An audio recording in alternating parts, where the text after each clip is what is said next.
Bom dia. A chuva caiu em prantos e a Pirelli abre a boca sobre as equipes que cobram sem fazer a sua parte. E quase ao fim do dia, a chicane da discórdia em Suzuka é novamente ponto de atenção nesse GP. Agora, com Débora Almeida e Rubens GP Neto no BPcast. Boa noite.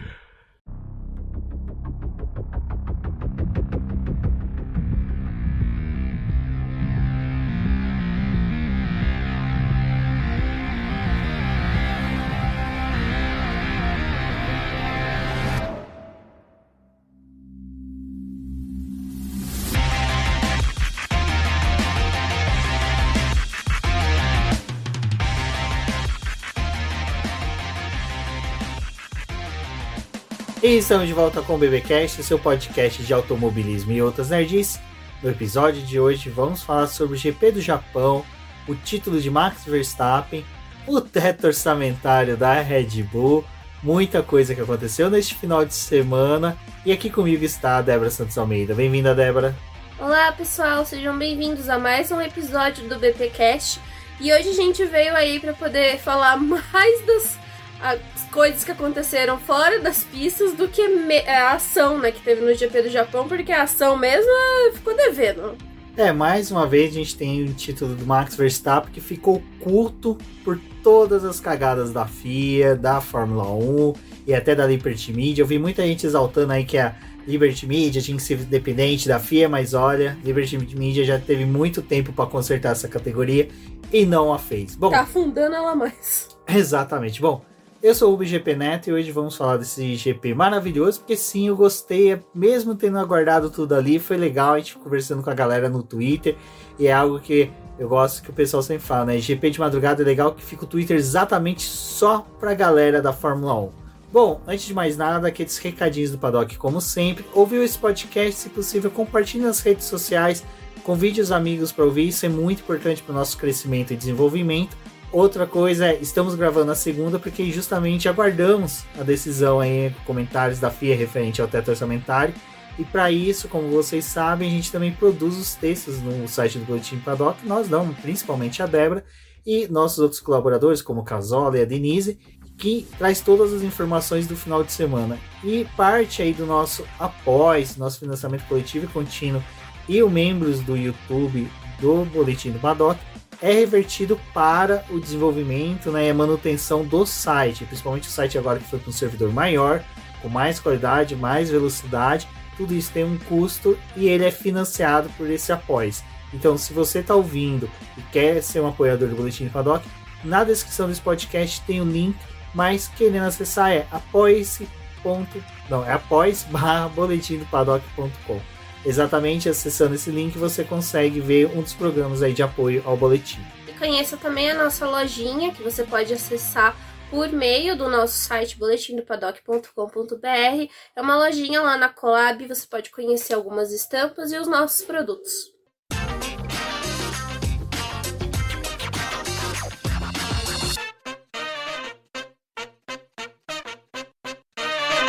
Bom, este seria, né, um BBcast de festa, de alegria, para a gente poder exaltar o título do Max Verstappen, que com certeza teve um mérito gigante. O cara foi, sim, dominante, né, na temporada, mas vai ser um BBcast um pouco triste, um pouco até complicado de se conversar, porque a gente começa aí com uma notícia que realmente me deixou muito abalado hoje, assim, me deu uma tristeza imensa, que é a W Series ter tido as duas últimas etapas canceladas, né? É uma pena, a gente viu aí um crescimento muito grande da categoria em questão de audiência, de participação do público, muitas meninas querendo saber mais, acompanhando, apoiando as pilotas, que é o mais importante, que a gente sempre fala que, independente se você gosta ou não da categoria, o apoio era fundamental, mas não é só de apoio e de fãs que vive uma categoria, dinheiro também é necessário. E esse foi o fim aí da temporada 2023. A 2022. 2022, não, bate na boca. 2023 ainda não tá comprometida. Mas aí a Chadwick tricampeã da categoria, mas não teve festa, né? Uma pena. A gente teve a última corrida que aconteceu em Singapura, que foi até a gente ressaltou no último podcast, né? Essa corrida aconteceu já com uma certa dificuldade para poder fazer a etapa mesmo, levar as pessoas para poder fazer a corrida, e tiveram que contar com a ajuda dos promotores do evento de Singapura para que essa corrida também não fosse cancelada. Mas a volta das férias ali da W Series já foi bem conturbada. Na verdade, a gente tem que lembrar que a temporada 2022 já veio com seus problemas, com dívidas do ano passado. Também elas tinham assinado um contrato de patrocínio, né? E no final das contas, quando o dinheiro deveria ter entrado, ele não chegou. E isso acabou comprometendo várias contas. As provas que iam ser realizadas nos Estados Unidos e no México eram bem importantes para a W Series. Era uma forma de ter visibilidade, e o GP de Miami, que já tinha sido disputado no começo do ano, né, também tinha sido uma etapa importante, mas essa ia ser um pouco mais porque elas iam ter mais contato com a possibilidade de angariar algum patrocinador, alguém que conseguisse ser investidor de curto prazo, mas também os de longo prazo. A América, né, em si, é um ponto muito legal, assim, para você conseguir esses contratos, para poder fazer negócios. Então, foi bem triste não conseguir fazer essa viagem, mas é mais prudente não terminar a temporada do que acabar realizando essas duas corridas e comprometendo o orçamento do próximo ano. Então, a W Series está atrás agora de patrocinadores, de pessoas que sejam responsáveis e possam ajudar a categoria.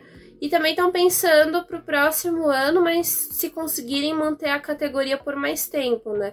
E a gente já falou aqui no BP, já teve vídeo lá no canal também, do quanto que é importante a categoria, da visibilidade que ela trouxe para as mulheres. Por mais que tenha os problemas ali da Jamie ter feito 3 anos de W Series e não ter conseguido uma vaga numa outra categoria, né?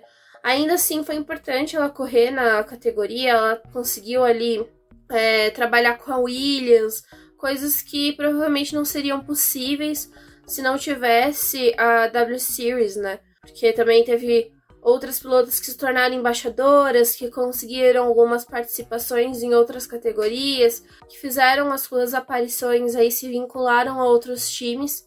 Isso é muito grande, mas a gente tem que ver como vai ser dada a continuidade desse campeonato e também se a Fórmula 1 vai ter algum papel importante para poder ajudar a categoria, né? Hoje, a única coisa que eles fazem, assim, é dividir as pistas, mas não tem realmente uma ajuda. A Fórmula 1 ela não contribui financeiramente com a W Series. Tudo que a W Series tem é por eles mesmos, pela conquista ali do que foi feito nesses anos.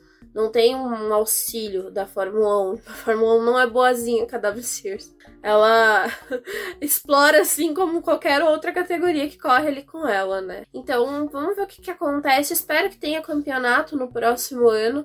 É bem triste ter acabado dessa forma que a Kurumi falou, né? A gente não vai ter uma comemoração do título da Jamie. Na verdade, era esperado que ela conquistasse o título no GP de Singapura, o que ia dar uma amenizada no fato de não ter as outras corridas se isso não fosse acontecer, né? Porque eles esperavam que ela ia vencer em Singapura. Não aconteceu, a corrida dela foi bem complicada, ela até abandonou a prova. E aí ficou assim, tipo, ela já tinha 50 pontos agora de vantagem, já ia para as últimas etapas com uma certa vantagem, provavelmente ia ser a campeã da temporada, mas ainda poderia acontecer alguma coisa, porque, né, problemas podem acabar tirando o piloto da corrida, não levando a pontuação como aconteceu em Singapura. Então vamos ver como vai ser o desempenho aí da W Series nos próximos meses, de como que eles vão conseguir. Eu achei bem interessante porque a Catherine Bonmoyer, que é a CEO da W Series, né, ela até falou que depois que foi informado que a categoria estava passando por problemas financeiros, que poderia ter, né, algum problema de não ter mais temporadas da W Series, patrocinadores, empresas começaram a procurar a categoria como uma forma de dar o seu apoio. Então, eles ainda não divulgaram quais são os contratos das próximas temporadas, mas eles precisam fazer tipo um caixa, né, para poder fazer o próximo ano e ter novamente um calendário como foi o dessa temporada, que tinha uma variedade de pistas, e também é importante para poder levar a categoria para outros continentes, não correr só na Europa, para você também ter a parte de divulgação. Então, uma corrida na Ásia, as corridas na América também tinham essa visão, né? É aquela coisa, né? Às vezes tem que dar um passo para trás para dar dois para frente. Então, torcer e, galera, é aquela coisa. Se possível, compartilhe os posts quando vocês verem coisa da W Series, mesmo que você não vai ler o post do BP, da Natália De Vivo lá, que produz pelo canal Ela das Pistas. Cara, é muito importante, às vezes, só compartilhar. Isso dá uma dimensão muito grande. E quando vocês verem, assim, que, pô, vocês vão fazer o almoço, tá transmitindo a W Series no Sport TV, deixa ligado, sabe? Pô, por mais que seja ali, o Rafael Lopes fez um trabalho muito bom comentando, sabe? Então, assim, é bem legal que a gente dê engajamento para que a categoria seja bem quista pelo público e assim atraia grandes investidores. Que a gente teve a Puma, que eu acho que era a marca maior que tinha, mas só que a gente também não viu a Puma desenvolver produtos da W Series. Então isso foi uma coisa que me chamou muita atenção. Então às vezes por falta de interesse do público, a Puma não quis desenvolver tanto. Então quem sabe aí para 2023 a gente tenha esse engajamento também de empresas produzindo produtos, né? E também patrocinando as pilotas. Bom, depois aí de 2 anos sem o GP do Japão, e diga-se de passagem, eu amo o GP do Japão, eu acho um dos GPs do Pavão. GP do Pavão. Do Fred Pavão, saudades Fred, pra quem gosta de Doctor Who, acompanhe Doctor Who Brasil, e agora vamos ter especial de final de ano. Não, de final de ano não, especial da categoria, né? Da categoria. É especial da categoria, já misturando a 13ª do Doctor, né, vai... E sempre tem um especialzinho ali, vamos aproveitar os anos de comemoração. E aí tem aquela efeméride que eu joguei no Twitter e os fãs do Hamilton gostou. Quando a 13ª Doctor foi anunciada, foi GP da Inglaterra de 2017, eu lembro até hoje que eu tava assistindo assim, e fiquei pensando, porra, por que não aproveitaram, né, o GP para anunciar quem seria o novo doutor? E aí foi anunciado depois, né? Eu acho que acabou a corrida uns 10 minutos depois, foi anunciado no intervalo da BBC. E agora o 14º Doctor vai ser no GP dos Estados Unidos. Então quem sabe ali o Hamilton vence esse GP dos Estados Unidos, confirmando ele que é um ser britânico, né? Doctor Who ali, mais britânico que Doctor Who, não tem mais, né? Se você também tá assistindo Casa dos Dragões, saiba, o Matt Smith foi o melhor Doctor que teve desses últimos tempos depois do David Tennant. Depois do Capaldi. Não, depois do Tennant. Capaldi. Enfim. Melhor Capaldi. Aí, voltamos pro GP do Japão, que, diga-se de passagem... Gente, eu vou falar uma coisa. O ruim de ter 24 GPs é que você tem uns GPs de merda, que quando chega a GPs de pistas clássicas, que nem é Monza, Silverstone, Interlagos, Spa... qual outra que tá no calendário? Mônaco... Tá difícil os clássicos. Tá difícil porque já tiraram tudo. Já tiraram tudo. E Japão, cara, é outro nível. E dane-se que teve 25 corridas. Cara, 25 voltas. 25, 30 voltas 28. Em Suzuka. 28 em Suzuka. Dá de 10-0 naquela pistinha de merda de Miami. Dá mesmo? Sabe, dá uma surra de hashi numa pista como a de Austin dos Estados Unidos. Então, a Débora tá fazendo me prolongar, mas é que eu amo Suzuka, cara. Sabe, era um ritual nos anos 90, você não tinha ninguém pra conversar, você não tinha Twitch, você ficava em casa, sozinho, assistindo de madrugada, sabe, GP, era coisa gostosa. Essas corridas de madrugada, enquanto meu pai não assistia Fórmula 1, depois que ele se revoltou com o Vettel e parou de assistir, as corridas de madrugada eram as mais difíceis pra eu poder assistir, porque ele não queria assistir e também não queria que eu assistisse. Então tinha alguns problemas. E, cara, era gostoso. E eu acho que, cara, Suzuka é uma paixão eterna que eu tenho. E um dia irei assistir. É um dos GPs que eu falo. Esse eu vou vender metade do meu rim, que eu tenho um só. Então eu posso meter metade pra poder ir. Bom. Mas eu acho que é uma das pistas mais legais, assim, do calendário pela complexidade que ela tem, né? Ela é uma pista de alta, então, apesar disso, ela tem várias curvas. As curvas são bem complicadas, é aquela pista que se você erra uma curva, você erra toda a volta. isso acaba comprometendo todo o seu desempenho. É bem legal porque ela tem a coisa de, tipo, ela é horária, corre no sentido horário e no anti-horário, porque ela tem aquela cruz ali que forma um 8. E ela era uma pista que, na verdade, no plano original dela, era que ela cruzasse 3 vezes, mas não tinha como fazer isso porque ia afetar muito a região, e ali onde ela foi construída, eles tentaram pensar, né, na época que levaram ela para lá, que não queriam que destruíssem os campos de arroz que tinham por perto, que era parte da plantação. Então, tipo, a gente queria ter um autódromo, um lugar para poder fazer os testes de carro. Na verdade, esse circuito nem tinha sido pensado para poder ter corrida, primeiramente. Era para ser feita testes de carro, né, tá ali disponível. E depois ela acabou recebendo a Fórmula 1, né? Fuji também teve o seu papel na Fórmula 1 para poder receber a categoria, mas Suzuka é um dos circuitos, assim, que quando é perguntado para os pilotos, né, eles gostam bastante por causa dessa complexidade do circuito. E ter ficado ali 2 anos fora, para muita gente, tipo, fez diferença. Acho que um dos que a gente, quando a gente fala assim, ai, nossa, gostou de um circuito, como que você pode ter tanto amor por um lugar como aquele? Tinha o Vettel, assim, quem viu os vídeos do Vettel esse final de semana, os rádios, era do quanto ele tava exaltando a pista, tipo, mesmo estando com um carro bosta, sabe? Ele tava ali, nossa, tipo, é fantástico correr aqui. Ai, se vocês quiserem, é só me chamar que, mesmo depois da aposentadoria pro GP, no Japão eu venho correr, eu gosto muito dessa pista. Então ele tava ali rasgando muita seda pra esse circuito, e a gente entende, é um circuito muito importante, e é triste pensar em que, tipo, agora tá chegando pistas novas e que ele pode sair do calendário. Suzuka é uma das pistas que, assim, a gente não vê tanto falar sobre tirar ela do calendário.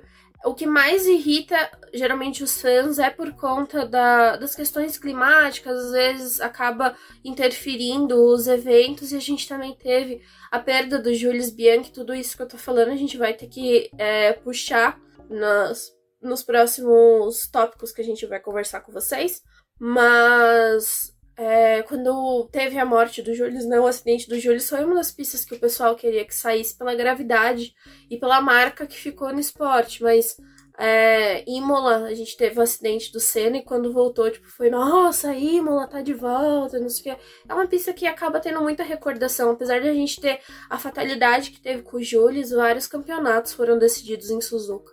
Suzuka hoje, junto, acho que salvo engano, com Monza, é o circuito que mais teve decisões de campeonato. Interlagos também tá ali nesse hall, e é uma coisa que eu falei pra Débora, eu acho muito legal, quando um piloto decide campeonato nesses circuitos que são históricos, né?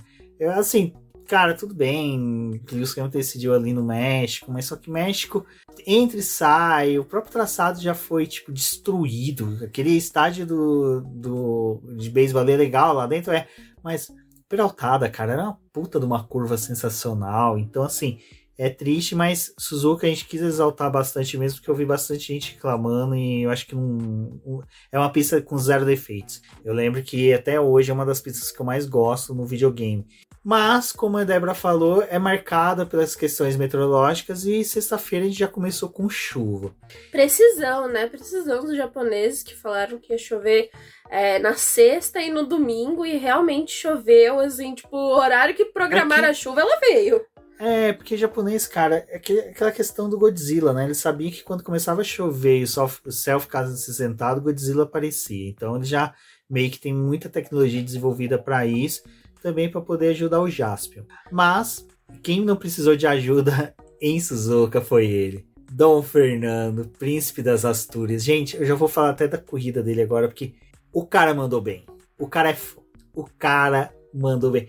Ele pode não chegar no pódio, ele pode não ser o piloto destaque The Best Motherfucker do final de semana, mas para quem gosta daquela pessoa que faz uma condução limpa, que leva o carro a uma condução com perfeição, você vê a corrida do Alonso e do Vettel, né? Os dois esse final de semana foram excepcionais. O Vettel mereceu ter ganhado o piloto do dia, mas Alonso liderou o TL1, George Russell TL2, mas um destaque também que teve aí negativo e pobre, coitado, foi Mick Schumacher, que bateu e teve mais um chassi jogado fora. A Haas, ela Arrasou, Ela né? já tá assim, tipo, gente, o que tá acontecendo? Mais um chassi que a gente vai precisar usar, pois é, né? Mais um chassi veio aí, uma batida do Mickey.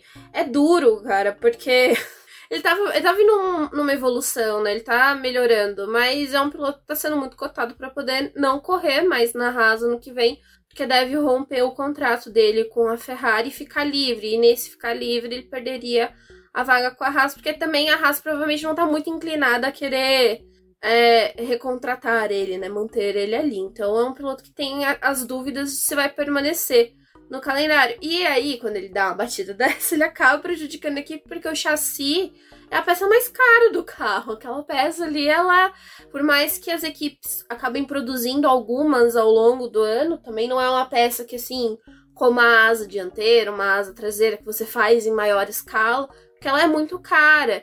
E você não sabe se você vai ter a necessidade de usar aquela quantidade de peças que foram produzidas, né? Então, por conta do teto orçamentário, também é uma coisa que os times ficam com aquela ressalva, se vai fazer ou não. E aí o Mick bate e precisa fazer a troca, né? É uma peça que, assim, não tem o que fazer. Se tem uma rachadura, se tem um comprometimento da estrutura, tem que ser trocado. Mas é triste a gente ver que mais uma batida do Mick, né? E num circuito como esse, foi ruim aí pra sexta-feira dele. E mais uma vez a minha teoria de conspiração do Mick Schumacher se prevalece. Pista que o pai dele tem algum recorde, teve alguma dominância, parece que realmente mexe com ele, cara. É o concurso. Não, é uma brincadeira assim, meio zoada minha, mas só que é uma coisa que toda vez que ele tá numa pista que tem alguma coisa de lembrança do filme do pai dele, ele não se dá bem. É uma pena. Bom, antes da gente ir para classificação e para corrida, só uma nota que eu quero que você pegue um post-it aí, anote, que isso vai ser importante para quando a gente vai falar da corrida. Sexta teria treino da Pirelli e foi cancelado. Treino da Pirelli, cancelado por motivo de chuva. Isso vai ser muito importante na hora que a gente for falar do GP. Porque treinaram, né? Treinaram com os pneus de chuva de 2022. Mas coletar dado e ninguém pensou em levar uns pneus de chuva do ano que vem novo pra fazer teste, né? Isso, os japoneses gritando, vai ter chuva, vai ter chuva. Não pensaram e foram pra lá, usaram pneu de chuva, antigo, né, desse ano, algumas poucas voltas.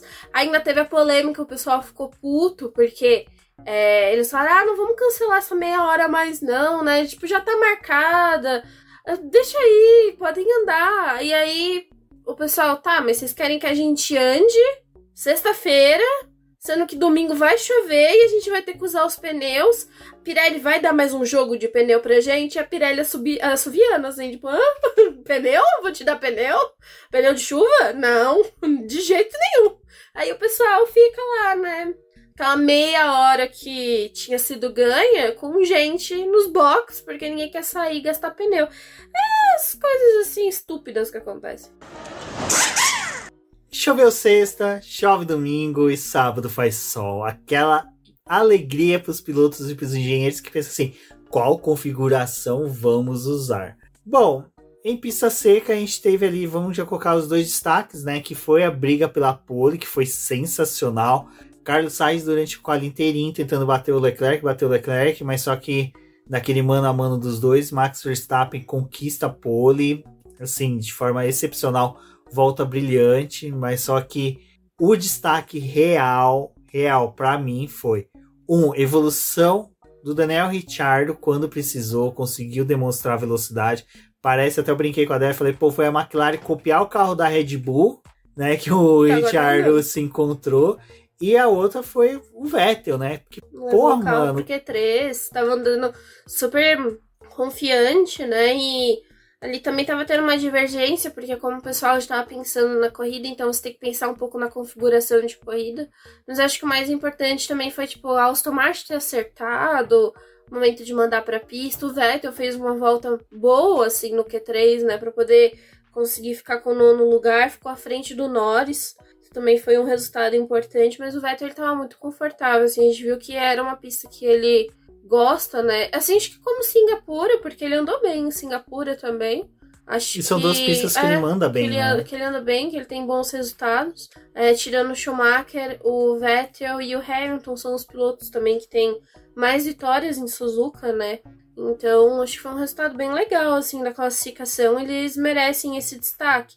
E, de novo, né, o que a gente tinha falado ali do Fernando Alonso também, que foi, mais uma vez, ao Q3.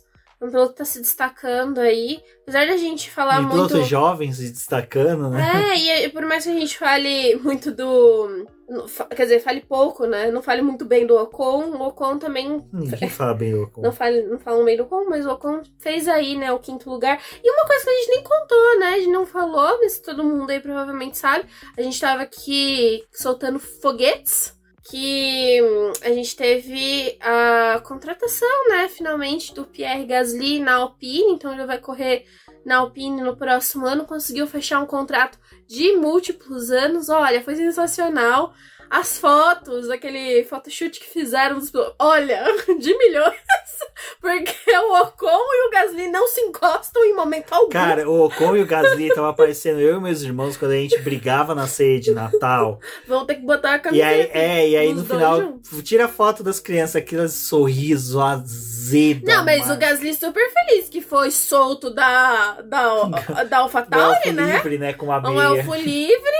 E o Ocon, tipo, com aquele sorriso assim, nossa, que felicidade. Assim, eles se respeitam, mas não sei até onde vai esse respeito. E foi o que o Rubens falou, né? Demoraram um tempo pra poder achar uma foto dos dois sorrindo criança. A última vez que eles sorriram juntos. Foi o último momento, assim. Grande espetáculo. Olha, gente, assim... a gente provavelmente no final do ano, né? Começo do ano que vem, a gente deve fazer uns comentários sobre as duplas de 2023, mas essa, assim, olha, eu já tô prevendo um Ocon Pérez 2.0, assim, com Gasly e Ocon, olha, boa sorte pro Otmar, entendeu? Ainda mais o Otmar que não tem muito pulso firme, vai ser difícil esses dois aí, espero que as coisas dê certo, mas as fotos, assim, quem olha, bate o olho nas fotos e fala, ai, que agradável, e você olha de verdade, você fala, mano... Tiveram que fazer um esforço ali. Eu tô esperando um terceiro piloto, nem que seja de teste francês, só pra gente ter os 3 mosqueteiros. Porque assim, cara, venci. Pra quem acompanha o BBcast, as lives do Boletim do Paddock, eu venho falando... Tá falando antes de ter rumor. Antes de ter rumor, desde a época da Renault. O Rubens que criou o rumor. Eu criei o rumor. Criou o rumor. Pierre Gasly tem que ir pra Alpine. Gasly se encaixa perfeitamente na filosofia da equipe. É um piloto que entrega. Tá aí, ó. Me ouçam. Mas, voltando aí, né? Classificação excelente. Max Verstappen pole. E ali é aquela coisa, né? A gente assim, nossa, como é que vai ser? Será que vai ganhar o título? Será que não vai ganhar o título? Mal sabemos nós. Tudo tapeado. Ia sermos tapeados numa corrida que foi bem mais discutida os resultados do que o título. Ai, gente, olha, a situação assim de centavos, né? Centavos. O melhor do domingo foi que a gente fomos visitar minha mãe, voltamos, sentamos, falamos, vamos acompanhando as coisas pra ver como é que vai ser a corrida. Já era umas 11h30, já vamos ver as notícias. A dona Liberty deve ter orientado as equipes, bem como a próprio perfil da Fórmula 1, só publicavam imagens e vídeos, a Débora já tá dando risada, do tempo bom. Ninguém falava de chuva. Ninguém falava de chuva. Nenhuma rede... Não, nenhuma equipe, piloto, ninguém falava do temporal que tava acontecendo no Japão. Quando foi chegar na pré-hora ali, antes da corrida ali. Teve o Dry Parade que não tava chovendo, mas tinha começado a pingar. No final. Foi filmado no sábado. No sábado. E aí aquele pré-hora que tem, com eles fazendo os comentários antes dos carros ir pra pista, aí tava chovendo, aí você olhava assim, mano. Tinha jogada de câmera, porque assim... O pessoal, os dois jornalistas, o cinegrafista tava se fudendo na chuva e os jornalistas andando assim de costas pros box, não mostrava a pista. O guarda-chuva ninguém viu também. E assim, tipo, não tá chovendo. De repente, meu filho, aquelas barraquinhas lá de feira, olha, Tudo armado. Olha, foi de milhões a encenação da Fórmula 1. E é muito engraçado, tem muita gente que não assiste o pré-hora, né? Assim, não é todo mundo que tem F1 TV. Também não é todo mundo que tem saco pra poder entrar e assistir a 1 hora. Assim, eu recomendo muito, eu acho bem legal. Tem uns papos interessantes ali sobre os carros, sobre trocas. Ali, geralmente, é quando tem os anúncios, né, das coisas que mudaram ali. Até informaram que o Gasly, né? Não ia largar com o pessoal, ia largar no pit lane. Né? Mas a chuva, aparentemente, só chegou na hora que foram largar, porque antes ninguém tava vendo. Não, e aí entra naquele debate que até a Débora comentou no Twitter, o pessoal, mas tem programações da TV que a Fórmula 1 tem que respeitar. Cara, dava pra ter adiantado. São 22 corridas. Adiantar uma corrida que seja... uma não vai fazer diferença. Não ia fazer diferença nenhuma. E outra coisa, 90% do público que tá assistindo tá no Ocidente. A galera tá naquela programação da noite e madrugada. Me fala um puto que ia ter uma coisa importante acontecendo no sábado à noite. Altas horas, não vamos adiantar porque usar altas horas. O Serginho Grossman não vai poder ali tá fazendo o quê? Uma dupla de músicos aleatórios. É que a Band não, mas é a Band. Não, mas assim, a Indy... Por que programação da Band de madrugada? Putaria, né? Era. Test drive de vibradores. Acabou. Enfim, né? Mas a gente, tipo, tava tendo esse debate. A Indy é uma categoria que quando ela vê ali na previsão que vai ter raios no autódromo, né? No lugar ali, até pra poder não ter aquela remoção em massa das pessoas que foram ali assistir o evento, porque é perigoso, essas coisas, eles fazem um adiantamento da programação. Só você ter o planejamento. E, cara, não é um negócio que, tipo assim, porque raio é uma situação que às vezes acontece muito de momento. Tipo, nossa, começaram a cair os raios. Tipo, não tem como você muito prever que vai ter uma chuva de raio, né? Eu acho uma tempestade sim, mas os raios é um pouco mais complicado. E, tipo, ali na Fórmula 1, cara, a sexta-feira tinha chovido e o domingo a previsão era de chuva. Eles sabiam exatamente o momento que a chuva ia chegar no autódromo, que era 1 hora antes da largada. A largada prevista. E depois que tivesse a largada, eles iam ter cerca de, tipo, 30, 40 minutos com uma chuva, tipo, linear, né? De volume linear. E depois ia começar a aumentar. Tudo isso eles já sabiam. Cara, é o GP do Japão, assim, tipo, dava pra poder ter adiantado um pouquinho, pra pelo menos ter uma primeira hora ali mais livre, sabe? Tipo, pelo menos alguns minutos de pista em que você não tivesse dor de cabeça. Assim... Eu entendo que tem protocolos, tem coisas a ser seguidas.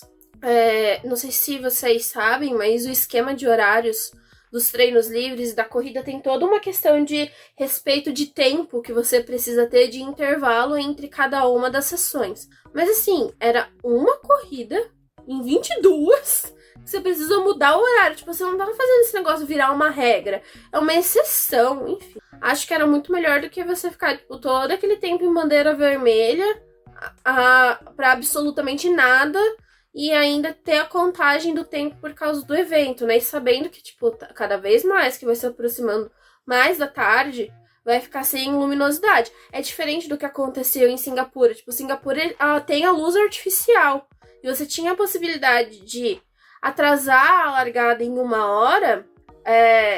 E aí também não teve problema nenhum com a televisão, né? A televisão fica passando 1 hora de absolutamente nada até a gente ter a largada, mas atrasaram o início da prova. Só que em Singapura é possível, que você tem a ajuda da luz artificial que não vai interferir em nada. Se você largar 10 horas da noite e largar meia-noite, vai ser exatamente a mesma coisa, porque tipo, tem a luz artificial ali que vai deixar a pista da mesma forma. Eu só sei que, assim, é excesso de zelo em algumas coisas e eles falham tanto em outras que você fala, tipo, cara... Não, e assim, e falar que vamos preservar a programação das emissoras. E atrasar, você não tá atrapalhando também elas? Você tá atrasando do mesmo jeito. Não, sabe, é um discurso meio patético. E, tipo, hoje a gente tem a alternativa da F1 TV em vários países, né? Sim. Se a sua emissora local não consegue transmitir naquele horário, ela vai dar os pulos dela pra poder transmitir mais tarde, pra poder colocar num outro horário. Se a corrida tivesse terminado num tempo normal, Canadá 2011, eles reprisam ela. Tipo, que a Globo transmitiu metade da tela futebol, metade da tela no... Cara, fazem outras coisas. Tipo, tem outros mecanismos. Dá pra fazer. É muito desculpa se a rapada falar por causa da transmissão. Mas enfim. E aí, mas só que a desculpa pra não conseguir ir é por causa dos sprays. E spray levantado pelos pneus de chuva. Como a gente comentou agora há pouco, né? Não fizeram teste, não fizeram nada, não aproveitaram também para ir na pista com pneu de chuva, porque a Pirelli também não pensou, pô, tem previsão de chuva, por que eu já não levo uns pneus de chuvas para testar? E aí você tem o Marizola que vai lá dar aquela entrevista bonachão falando que, então, querer fazer teste a gente quer, mas ninguém quer. As equipes não quer fazer teste, não quer levar seus carros, não quer oferecer carros antigos, porque isso aí foi uma coisa que eu até expliquei no Twitter, porque o pessoal veio rebater. Mas antigamente tinha um carro da Toyota. Sim, mas na época que teve o carro da Toyota, a Toyota saiu da categoria e ficou um carro defasado, com configurações atrasadas comparadas com modelos novos. As equipes ficavam toda hora contestando os resultados dos testes que eram feitos pelo carro da Toyota. Aí a Pirelli falou, tá bom, beleza, então faz o seguinte, vamos ter um carro neutro, construído, financiado pelas equipes, um carro que possa satisfazer todo mundo. Não, ninguém quis. Então vamos escolher uma equipe para fornecer carro. Não, ninguém quis. Então vamos fazer o seguinte, todas as equipes participam de testes. Também não quiseram. Então assim, a Pirelli fica numa situação difícil porque as equipes não querem participar dos testes e fornecer também carros e pilotos para testes. Isso que eles recebem. Isso. Eles recebem. Não é boa vontade que ninguém vai fazer teste pra Pirelli, não. Eles recebem pra poder fazer os testes. E eles não querem. E tem aquela coisa. A Pirelli também não se impõe, caramba. Vira pra Fórmula 1 e fala assim, é o seguinte, é isso, o pneu, pronto, acabou. Vocês vão ficar... Que praticamente é o que ela faz, né? É o que ela faz. Tá aí, tá assim, entregue. Eu não, entendo só uma o lado coisa, dos dois. A gente teve... Se vocês pegar o desenvolvimento de pneus que teve nessas mudanças de goma, mudança de tamanho de pneus, quase todos os testes foram em pista seca. Salvo engano, só teve 2 em pistas molhadas, que foi em Maranello, né, lá na Mugello, desculpa, e na Espanha, em que eles jogaram água com caminhão-pipa, mas não é a mesma coisa, porque o asfalto, ele chupa água e tem o pneu de chuva, né, ele drena a água ali da onde ele tá passando, ele vai escoando a água, então quando você joga o caminhão-pipa, ele não tem efetividade alguma. O certo seria fazer os testes em Paul Ricard, que é uma pista adequada para teste. Ela é chata pra gente assistir corrida, mas ela é uma das melhores pistas para testes que a gente tem hoje em dia, porque você consegue fazer várias configurações. Ela tem mais de 200 configurações e ela tem um sistema de chuva artificial. Então você consegue lotar ela de água, né? Colocar bastante água ali e ter níveis diferentes para poder mostrar a eficiência dos pneus. E foi o que o Isola até falou. Ele falou assim, a gente tem a possibilidade de fazer um pneu um pouco mais alto, que tenha o escoamento melhor da água. Isso a gente pode fazer, mas a gente precisa de um pedido formal das equipes e da categoria. Eles não tem como ir lá e falar assim, galera, vamos mudar o pneu aqui. Tipo assim, eles mudam em questão de evitar estouros, pedem esses tipos de alteração para as equipes, mas tem coisa que, assim, é bom senso. E o calendário da Fórmula 1, como a gente explicou no episódio em que a gente comentou sobre os calendários, a Fórmula 1 ela tenta fugir muito de circuitos que vai ter chuva, então também eles têm essa mecânica de tentar modificar o calendário ao máximo para que você não pegue muitas pistas aí que acabam tendo problema de chuva ao longo do fim de semana. Então o GP do Brasil foi um dos que mudou, mas em novembro quase sempre chove. O Japão, eles têm um problema um pouco mais logístico com ele do que... porque é muito difícil de colocar o Japão no mapa da Fórmula 1, né, para poder realizar. E aí eles precisam fazer essa volta para a Ásia para poder colocar o Japão. O Japão é um lugar que é meio complicado, assim, tipo, eles precisam fazer a prova nessa data e aí tem vários problemas para poder tirar o Japão dessa época do ano que acaba chovendo. Mas voltando à questão dos pneus, a Pirelli sempre ela reclama. Esse ano foi um dos anos mais difíceis para poder fazer testes, porque o calendário já tinha ficado muito inchado e ninguém queria ajudar a fazer os testes e a Pirelli estava precisando de uma última avaliação para fechar o pneu do próximo ano.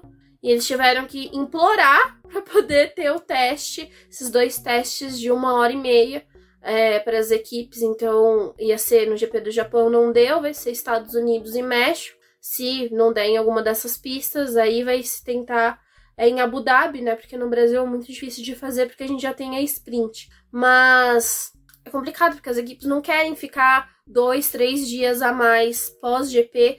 Tem a questão de que você, quando tem 3 dias de evento, esse 4º dia de evento, de atividade em pista não pode acontecer, então você só pode ir para a pista de novo na terça e quarta-feira da semana seguinte. Então tem essas regrinhas que também acabam impossibilitando. Então, assim, são mais 2, 3 dias de hotel que os funcionários têm que ficar, os pilotos têm que ficar. Nem sempre eles acabam disponibilizando os pilotos de teste para fazer essa avaliação.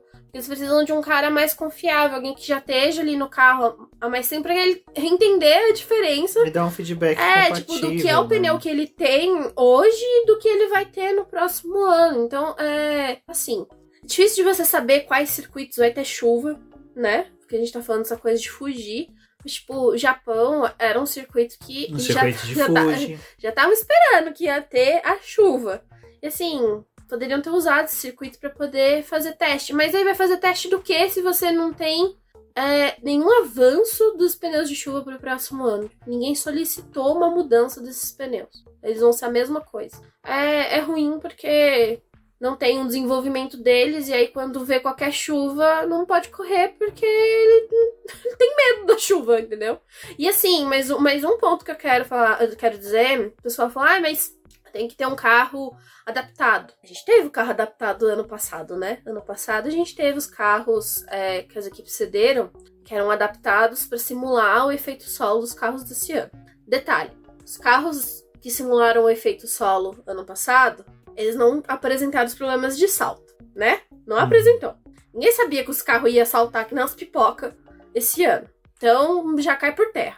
Segundo, por mais que você faça toda uma adaptação aerodinâmica naquele carro, ele não vai se comportar como o carro original. Então ele não vai ter o mesmo peso, porque os carros do ano passado eram mais leves que o desse ano. Ele não vai degradar o pneu do mesmo jeito.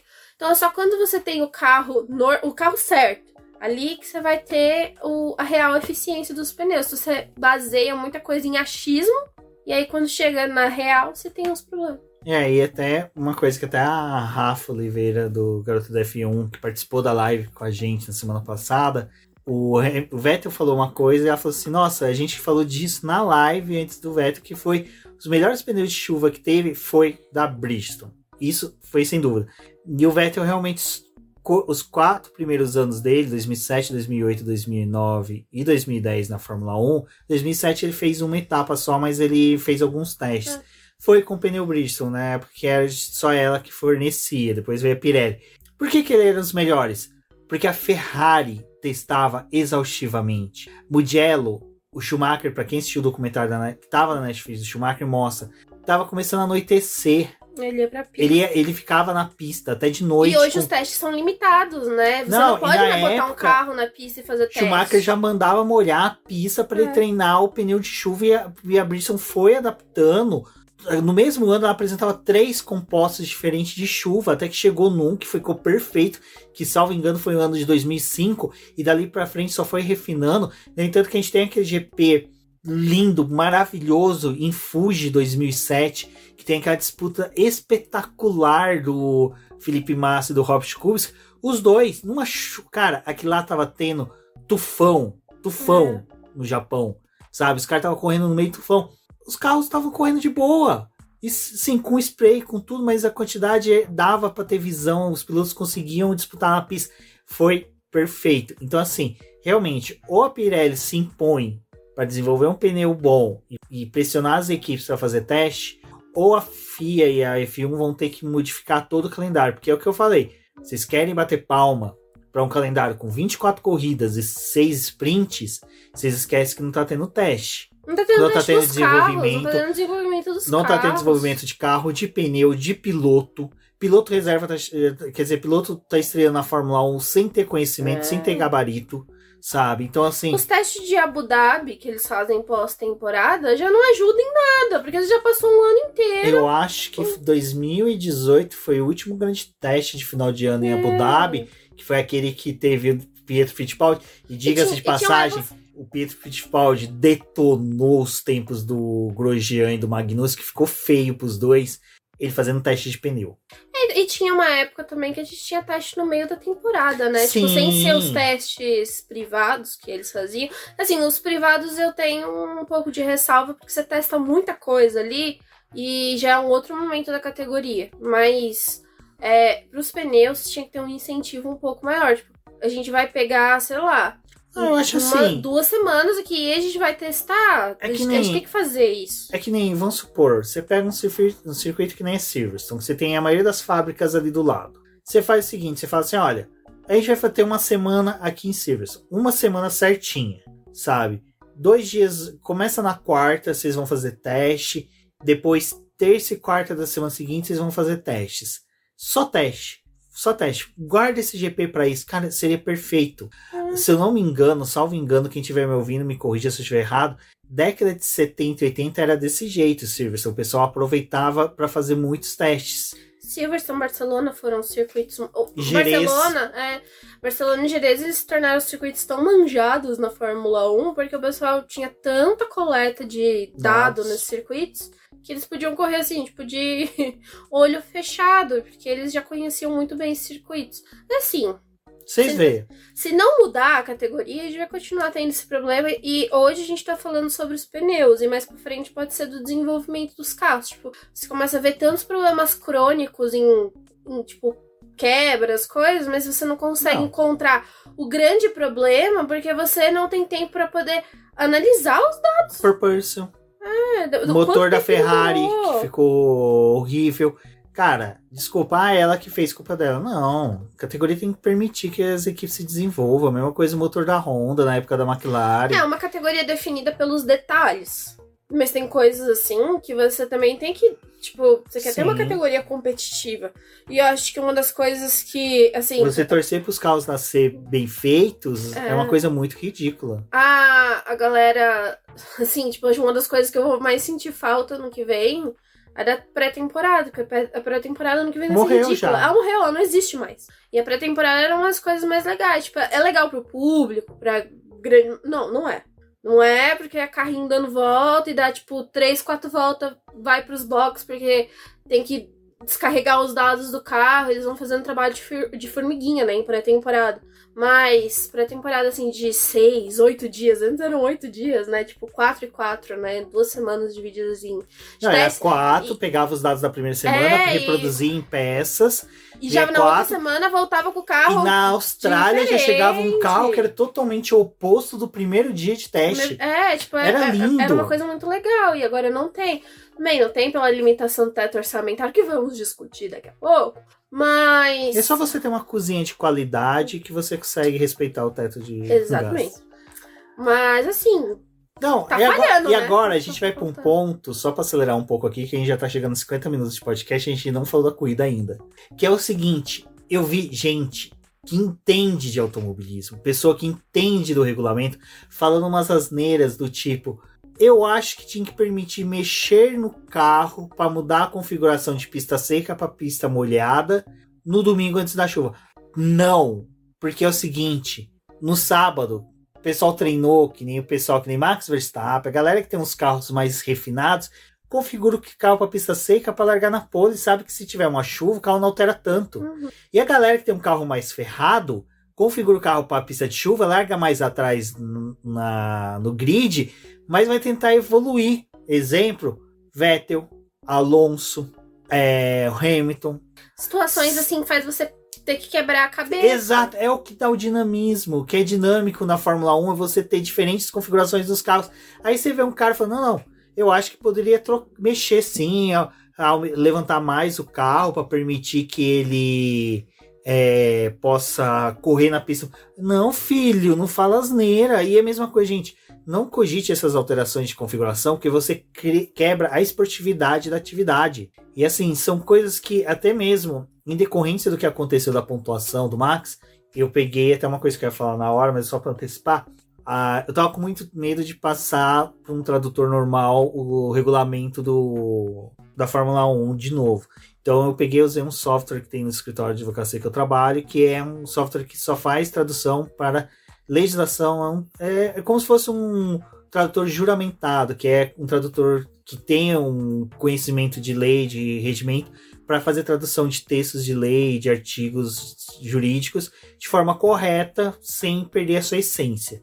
Demora pra caramba a tradução. Você coloca lá, deixa o software rodando, quase 1 hora pro bichinho finalizar uma tradução. Se eu não me engano, ele demorou bem mais. Acho que foi 1h30, quase 2, a tradução do texto. Enfim, e fui ler sobre isso também. Cara, antes de a gente criticar a bandeira vermelha poder trocar só o pneu, eu falava, não, isso não tá no regulamento, não é permitido.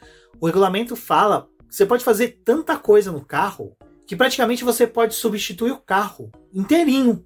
Se você conseguir levar ele pros boxes. Exato. E desde que tenha a aprovação da FIA pra mudança, você troca. Você troca tudo. Então, assim, já é um absurdo fazer isso com bandeira vermelha. E ainda você falar em possibilidade de substituir a configuração só porque tá chovendo. A bandeira vermelha é um prato cheio pras equipes. É um prato cheio pra elas mudarem, assim. Tipo, você, quando faz a substituição do pneu em bandeira vermelha, você cumpriu a regra, né? Quando é uma pista seca, porque a regra de pneus cai em pista molhada. É a única troca que não precisa de aprovação da FIA. Os pneus agora, asa dianteira, asa traseira, sideboard, você tira um tempo que, tipo assim, o piloto teria que passar pelos boxes pra fazer aquele reparo. Stroll em 2020 pra Itália. Ganhou muito. Você só tem que torcer pro piloto entregar, né? Porque Stroll, pelo amor de Deus, né, cabaço? Só que acontece essas coisas, né? Tipo, tem essas previsões aí. Sim. E eu acho que é que nem a ideia de Jerico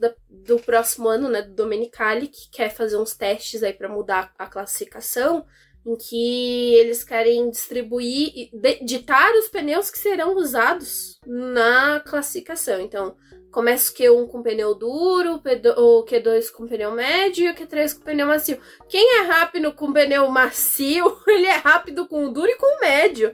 Fazer diferença alguma. E esse pra mim foi o tiro do pé deles ter tirado a questão do quem se classificou com o pneu do Q2, larga com o Q2. A gente não tá vendo mudanças nenhuma. Eu vi gente aplaudindo essa decisão, mas não mudou nada. Larga e fica do mesmo jeito. Bom, Débora, vamos para a pista, não vamos nada, né? Porque Carlos Sainz da pista, né? Bateu ali, acabou tendo entrada de trator, desculpa. Entrada de safety car. Eu acho que a Fórmula 1 daqui a pouco troca. Não vai ser mais uma Mercedes, vai ser uma Caterpillar, um John Deere, um New Holland, esse safety car, porque já que é pra pôr um trator na pista, troca o medical car, põe uma reta escavadeira. Porque, porra, mano, no Japão, trator de novo na pista. Mas desculpa, eu tava vendo o Gasly coringar, pegar um taco de beisebol e bater na cabeça dos diretores de prova. Eu tava torcendo pra isso acontecer no sentido de um piloto se revoltar, ficar puto que nele ficou. E aí, cara, meus aplausos para os pilotos que se manifestaram no Twitter, nas redes sociais. Durante a corrida, parabéns. Isso sim que é revolução. Todos os pilotos comunistas brigando, tacando fogo em pneu. Tinha que ter colocado fogo em pneu também. Acho que o grande problema ali é que a noção já... A grande noção já se desfez, né, da categoria. Tipo, eles não... Uma coisa que eu falei até no texto que eu publiquei hoje, que eu acho que o acidente do Júlio já tá tão pra trás, aconteceu há 8 anos atrás, que nos 2 primeiros anos, ali no começo, em que teve investigação e até o falecimento dele, a categoria teve um pouco mais de dedos nas decisões que ela tomava referente as ações de tratores em pista, conseguiram algumas formas de, tipo, o trator não precisa exatamente entrar na pista, colocar gruas auxiliares em que se bater a gente empurra até certo ponto, e aí tenta içada ali. A gente teve, tipo, virtual safety car que começaram a usar mais, também foi um mecanismo importante para a categoria. Mas o acidente do Júlio já tá muito lá atrás. E a gente não tem tantos acidentes graves. A gente teve o do Anthony Hubert, mas foi numa situação diferente. A gente teve o do Enzo Fittipaldi também, que ele acabou se machucando. Mas aconteceu na Fórmula 2, né? Não é na Fórmula 1. Na Fórmula 1 a gente bate muito palma pro acidente do Grosjean, que ele saiu sozinho do carro, com poucas queimaduras e vivo, tá bem, correndo. A gente teve o do Zul, que ele teve aquela pancada e não ficou desacordado. Ainda assim, ele saiu andando. A gente teve também batida do Schumacher, em que o carro esfarelou e ele saiu andando. Então, hoje a gente tem a falsa sensação que ninguém morre mais. Que tá todo mundo dirigindo equipamentos maravilhosos, que tem ralo, que já salvou a vida dos pilotos incontáveis vezes. Mas todo mundo se esquece do Jules. Tipo, a morte do Jules é muito distante. E pra essas pessoas mais novas, não tô falando nem de quem tá escutando a gente, mas dos novos diretores da categoria, desse pessoal que não passou pela discussão dos novos regulamentos da Fórmula 1, sabe? Pra eles, nossa, é picuinha a gente precisar tomar cuidado com o trator quando tá chovendo. E assim, pra mim, até ali no GP de Monza, em que a gente teve a questão do Daniel Ricciardo que bateu e que eles botaram o trator na pista, mas tudo bem, era uma pista seca. Ali era um ponto que o pessoal tava acelerando o pneu. Como é que a gente julga que um carro não pode sair e escapar? O De Vries quase que bateu no trator porque ele não soube dosar a freagem. E aí foi um erro de iniciante, você mas acha foi um erro. que... E aí, tipo, no que aconteceu no GP do Japão, né, de já botar os tratores em pista ali, se esquece que no ponto em que o cara perdeu o carro, é um ponto que nem o Sainz, ele aquaplanou. Qualquer outro carro poderia ter aquaplanado. E aí punem de novo a vítima, né, porque o Jules, com os relatórios que a FIA divulgou depois da investigação, né, que depois gerou a morte dele, a FIA alegou que ele estava em velocidade maior do que a que deveria estar em bandeira amarela. Então culparam a vítima ali, né? E o do Gasly, ele reclamou do trator e puniram ele porque ele estava com velocidade acima. O Gasly até falou assim, eu estava com velocidade acima, mas, cara, tipo... Não, olha a justificativa dele é uma justificativa válida. Ele fala assim, então, eu tava com uma velocidade acima porque se eu andasse mais devagar, era mais fácil de eu escorregar. E realmente, você tem mais chance de acoplar se você tá mais lento, sabe? Principalmente numa pista daquela. E o que o fiscal de pista tava fazendo na hora que os carros tá na pista, sabe? Aí o Gazeta falou, cara, eu não tinha o que eu frear, porque se eu freasse, ou eu ia acertar o fiscal, ou eu ia acertar o trator. Assim, gente, olha, eu torço Primeiro muito... que também já tem aquele errado daquela merda daquela placa de propaganda ter se soltado e ir pro meio da pista. Ido pra pista, sabe? Tipo, o que tá acontecendo? Enfim, eu acho que assim, a Fórmula 1... muita coisa errada, sequência de errada. A Fórmula 1, ela tá num desastre aéreo. A gente tá indo pra um desastre aéreo. A gente tá vendo várias falhas, várias condutas ruins da direção de prova. Várias coisas que, tipo assim, tá todo mundo tampando o sol com a peneira. E tá se encaminhando pra um desastre maior. Uma hora uma coisa vai acontecer que não vai ter solução. E vai ficar feio. Porque está dando sinais de coisas que precisam ser consertadas. De coisas que, tipo assim, você não pode esquecer que já aconteceu um acidente na categoria. Não é porque não acontece mais, não é porque as pessoas, tipo, não veem mais acidentes acontecer que você pode mascarar as coisas. Então... eu fiquei bem chateada com o que aconteceu com o trator. Às vezes o pessoal fala, nossa, mas que drama, aconteceu em 2014. Tipo, como você lembra disso? Cara, 2014 era uma da época que eu assistia muito a categoria como fã. Eu adorava aquele esporte e eu vi um piloto morrer, que não era uma realidade pra mim, porque eu nasci depois do Senna. E tem outra coisa. Mostrou que deu certo. É uma pena usar esse termo. Que medidas foram tomadas para minimizar a possibilidade de acidentes. Mas só que daí, me desculpa, a Liberty, nessa ânsia de querer entregar entretenimento a todo momento, tá cagando pra segurança. Cara, ali já começa que, tipo, não declararam pista molhada, e em pista molhada você obrigatoriamente precisa largar de pneu de chuva extrema. E não fizeram isso, deixaram todo mundo largar com o pneu intermediário.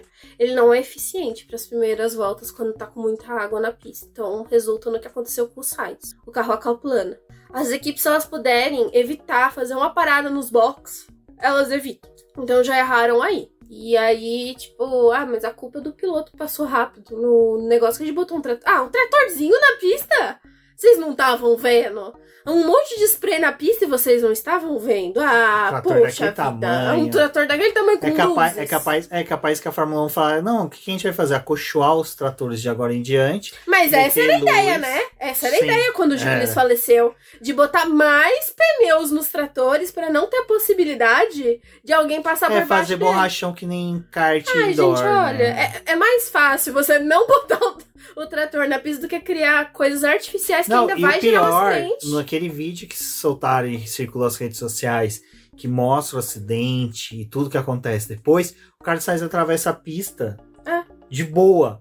E basicamente 5 segundos depois passa um carro. Cara, aquilo ali pra mim. E os fiscais já estão de fora, sabe? O Sainz ali também, a batida dele joga o carro pra frente, né? Ele não fica dentro da arinha ali. Ele vai com o carro um pouco mais pra frente. Pequena, né? Então, tipo, ali onde o Carlos Sainz estava, poderia ter dado uma batida em T no carro dele. Poderia ter sido muito pior o que aconteceu, sabe? É porque não deveria ter acontecido. E olha, uma falta de respeito com a família do Julius Bianchi, assim. O pai dele até fez uma postagem, né? Falando, nossa, uma falta de respeito com meu filho, não aprenderam absolutamente nada. E não aprenderam, eles não aprenderam. Torcer, né, pra que agora as equipes pressionem a Fórmula 1, porque é o que eu falo. O problema maior é que, assim, as equipes também são muito coniventes, porque é aquela coisa. Esse formato tá dando dinheiro para as equipes. É uma coisa que o Bernie Ecclestone fala no livro dele, na biografia dele, é que, assim, a partir do momento que a Fórmula 1 começou a dar dinheiro para as equipes e para os pilotos, eles começaram simplesmente a querer não mais pleitear segurança, pleitear melhores condições de pista, eles simplesmente começaram a aceitar o que era imposto a eles. E isso a gente viu acabar nos últimos anos. E é uma categoria que agora você fica na notinha de repúdio, né? Nota de repúdio é sensacional. Não vai além disso. Bom, tivemos todos esses incidentes e aí ficamos lá 2 horas paradas, fazendo meme, brincando no Twitter e fomos para a relargada. Relargada ocorre, Vettel o que faz? Vai e coloca pneus intermediários, larga, né, de pneus de pista chuva extrema, o que era para ter acontecido na primeira largada. Aí Vettel falou, cara, agora não, agora dá para brilhar. Agora vamos consagrar aqui, vamos trocar o pneu, galera. E consagrou, o cara mandou bem pra caramba. Ele cresceu muito, né, a mecânica de ter antecipado a parada dele ali fez ele ganhar todas as voltas que ele tinha perdido, porque ele teve um incidente com o Alonso na largada. E depois ele avança no grid por conta dessa... E foi muito saudosista ver os dois brigar do começo até o final, né? Esse ponto. Valeu a pena, assim. Essa coisa de... Alonso e Vettel. Os dois são muito bons, né? Não, e teve essa boa recuperação do Vettel. O Alonso também mandando muito bem na pista. O Ricciardo conseguiu ali ficar entre os 3 primeiros no começo, que todo mundo começou a parar para trocar. E tivemos, né, Mick Schumacher liderando. E aí, porra, Gunter, vocês podem reclamar do Schumacher à vontade. Liderou 2 segundos, mas liderou. Não. É tipo o Giovinazzi. A minha camiseta do Giovinazzi. A gente tem, o Gabriel Salaf me mandou o print pra poder fazer a camiseta, eu vou fazer a camiseta. Mas tem uma coisa, Gunter, pelo amor de Deus, dá uma jeito de estrategista de vocês. Já na primeira, segunda vez que eu reclamo de estratégia errada com o Mick que vocês fazem. Mick, fique mais tempo na pista. Vamos ter um safety car. Cara, e o pobre coitado virou uma chicane. E super perigoso o jeito que ele tava na pista, que ele tava muito mais lento do que os outros competidores. Então, o pessoal tava precisando ultrapassar ele, mas não sabia muito bem aonde pisar. Não, e ele fica entregue, porque assim, é um piloto novo, inexperiente. A gente já viu isso acontecer até com pilotos mais velhos, que segue a estratégia do pessoal do boxe e não vai dar certo. E é aquela coisa, se eles falam assim, não, eu vou entrar agora, é capaz da equipe falar, não entra, nós não estamos prontos, sabe? Patetada também da Haas. A Haas também não é das melhores aí pra poder criticar o Mick Schumacher. A Haas e a Alfa Romeo juntas, estratégias são péssimas. Antes de falarmos do embate do Alonso e do Vettel, que foi sensacional até o último centímetro de pista, tivemos também, né, a muralha do Japão, feita por Ocon, né, Ocon, cara, assim, eu sou muito crítico a ele, porque realmente eu não gosto muito de piloto burocrático. Mas a corrida de defesa dele contra o Lewis Hamilton foi sensacional, porque assim, o Hamilton fazia um traçado muito mais rápido, muito mais agressivo do que o Ocon. E o Ocon simplesmente passeia no parque, sabe? Aquela mãozinha assim, só com os 2 dedos no volante. O Ocon deu um trabalho pro Hamilton, né? Foi legal, assim. Foi legal. Assim, não teve a ultrapassagem que nem a gente viu do Russell, né? Contra carros mais lentos. E que realmente ali o Russell não fez mais do que obrigação. Desculpa, Ana, mas só que assim, comparado com o Hamilton, o embate foi bem mais difícil do Hamilton, porque o Ocon demonstrou muito mais dificuldade ao Hamilton do que os demais. Porque os dois carros estavam muito parelhos. Os dois carros estavam... Foi o que você falou pra mim. Você falou assim, cara, a Alpine deu uma guinada no final da temporada, sabe? A Alpine, ela fez exatamente o que ninguém acreditava, né? Ela conseguiu fazer modificações pontuais no carro, mas eu acho que o mais importante é que a Alpine, ela entendeu os problemas do carro e ela soube trabalhar com eles, o que muitas equipes não conseguiram. Sim, e não uma equipe... ninguém, né? Que é melhor. É uma equipe que quebrou. Nossa, quebrou algumas vezes. Errou com o Fernando Alonso várias. O Fernando Alonso perdeu alguns bons pontos aí. Como ele disse, 60 pontos, né? Não exagerou tanto, não. Se você colocar mesmo, teve muita quebra, muito erro de estratégia da equipe. Uns 30, pelo menos. Não, 58, vai. Vamos ser justos. Tá tentando ajudar o Alonso, né? Mas isso daí não precisa de ajuda, homens. Isso daí não precisa de advocacia. Mas... Será que o Alonso respirou mais tranquilo na hora que viu que o carro da Aston Martin tava competitivo? Porque ele devia estar naquela bad assim, porra, vou pra essa equipe que tá chafurdando. Aí, de repente, na hora que ele viu o Vettel ali... Pelo menos assim, no GP do Japão eu tenho chance. Ele falou assim, pô, se chover eu tô bem, né? Não, ele pensou assim, não. Porque a Aston Martin, ela faz cada besteira com um pneu de calibragem errada quando tá chovendo, que temos dúvidas se é boa. O carro fica bambo, né? É meio estranho aquela equipe, assim. Mas foi bem interessante aí o trabalho. Olha, acho que a gente pode falar até do lance dos dois, que foi o do final da corrida, que aquele foi um lance perigoso, porque ninguém sabia se a corrida tinha acabado ou não. E aí o Fernando Alonso viu o Vettel e acelerou, e o Vettel falou, o quê? É porque o certo chegaram ali. O certo deveria ter sido acabado os segundos e dado mais uma volta. Né? Sempre zerou mais uma volta. Aí não fizeram isso, né? Era pra ter 29 voltas, a corrida teve 28. E... Foi igual o GP do Canadá, em que aquela modelo ela mal instruída, não foi erro dela. Deu a bandeirada uma volta antes, e o que vale é a bandeirada, né? Mas ali teve uma desaceleração de alguns carros, porque eles, já acabou a corrida. E aí veio o Alonso fatiando, tentou ganhar ali a posição do Vettel. Os dois cruzaram a linha de chegada com diferença de 11 milésimos. Não, e é legal assim, chega na chicane da discórdia, não gosto muito desse nome, mas já que é pro pessoal se situar, Alonso e Vettel lado a lado na chicane, na primeira curva. O Vettel, o que tá acontecendo, O Vettel só olhando e trabalhando no volante aqui. E, cara, é difícil você ver Vettel e Alonso corrigir muito o carro no volante. E os dois corrigindo ali pra não se tocar. Cara, eu queria vocês assistindo a live pra ver eu refazer com a mãozinha aqui, porque foi muito da hora. Assistam o onboard dos dois, é muito legal. Vettel olhava pra frente, Vettel perde a liderança na hora que começa a ter ali as marcas de largada, né?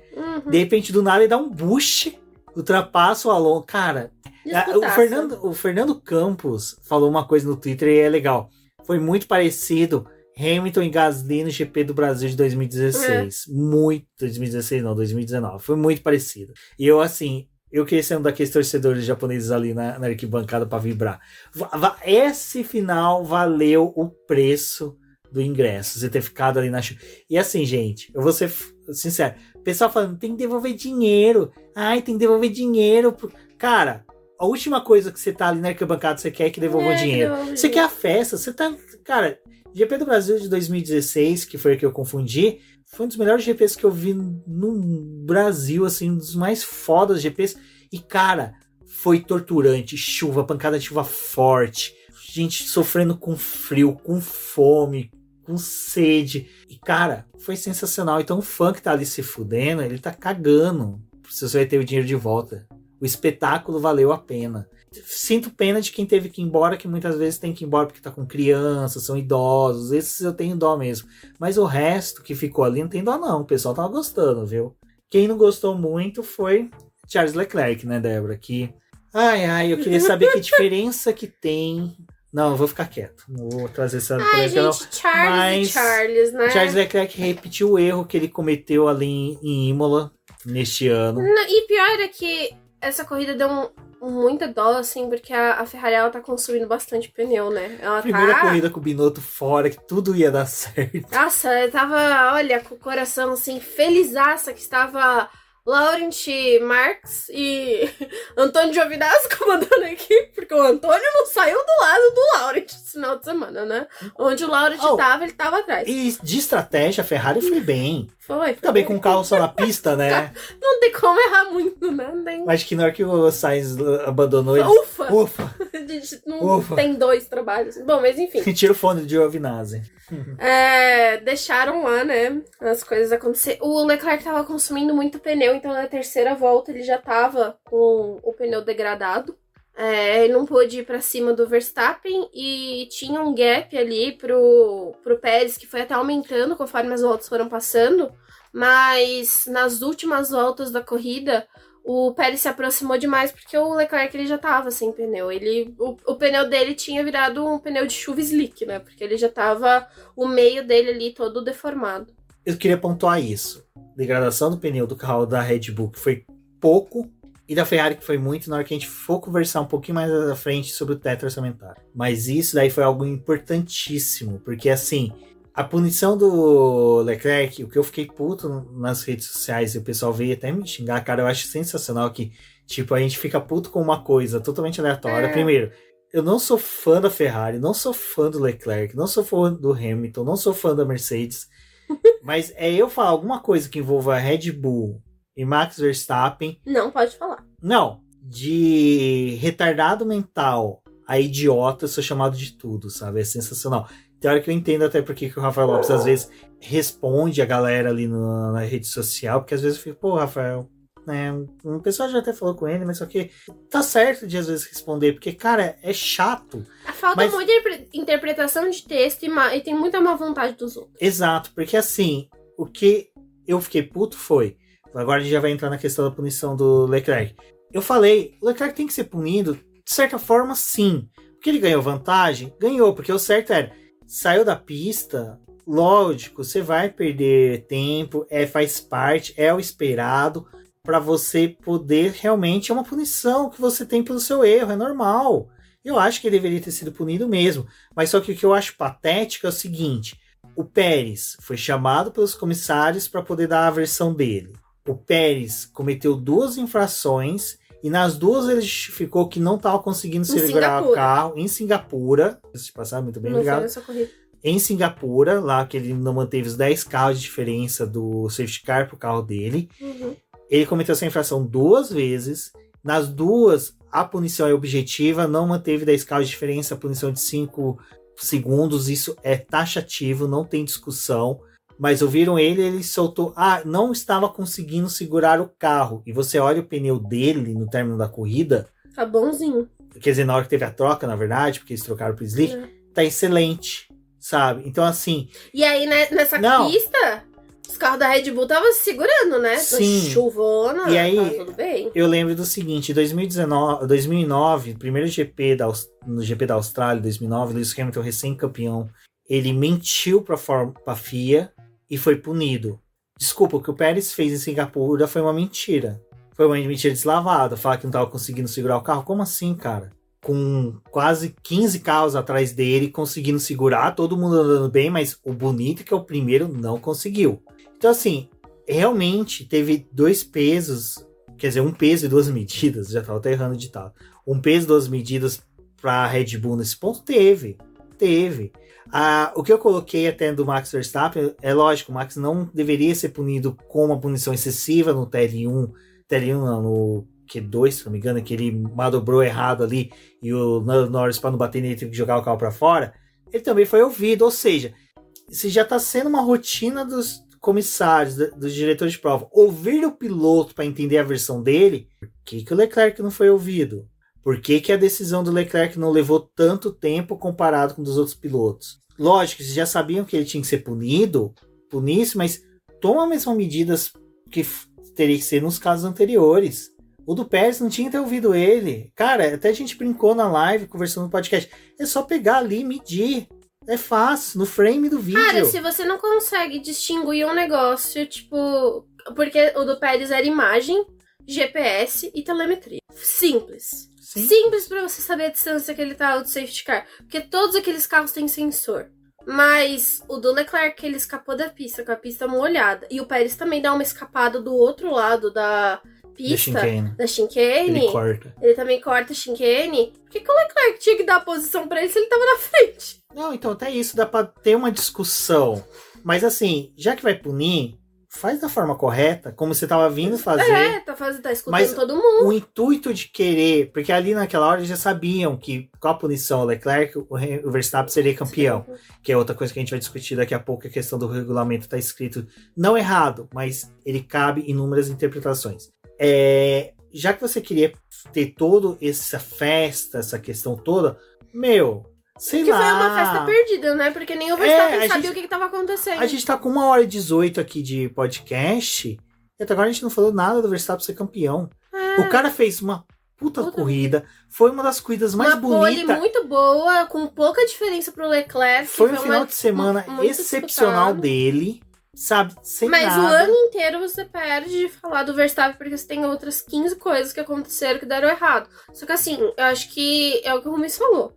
Se tá escutando todo mundo, se você não está se importando em ter uma demora para poder dar reprimenda e punição, e o do Pérez, né? Também a punição ali foi uma coisa muito grave, porque uma você dá uma punição e na outra só uma reprimenda por um mesmo caso de reincidência do que aconteceu, enfim. E aí nessa corrida, mas nossa, a gente tem ele pode ser campeão aqui no Japão, tá na casa da... Vamos resolver logo o Leclerc punido aí. O Leclerc também ficou sem entender nada o que tava acontecendo. Tipo, foi punido, o outro foi campeão. Não, ele foi punido de duas formas para o Leclerc.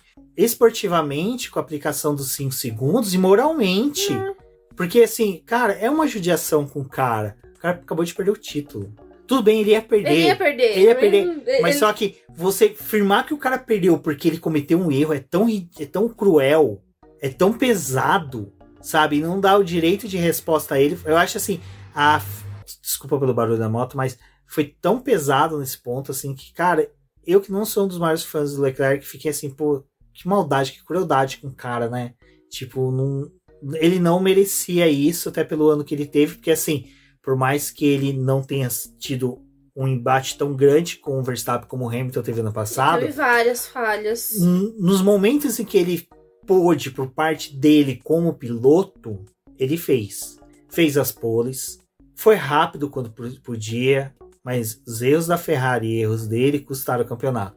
E você afirmar que o campeonato foi perdido por um erro dele foi tão cruel foi bem... e desnecessário por parte da categoria. Assim, eu nunca vi uma final em que você humilhou o piloto que perdeu. E, cara, e o segundo colocado já é uma derrota, porque ele ficou com aquela posição porque ele perdeu o primeiro lugar. O terceiro, ele ainda teve chance de conquistar aquela posição.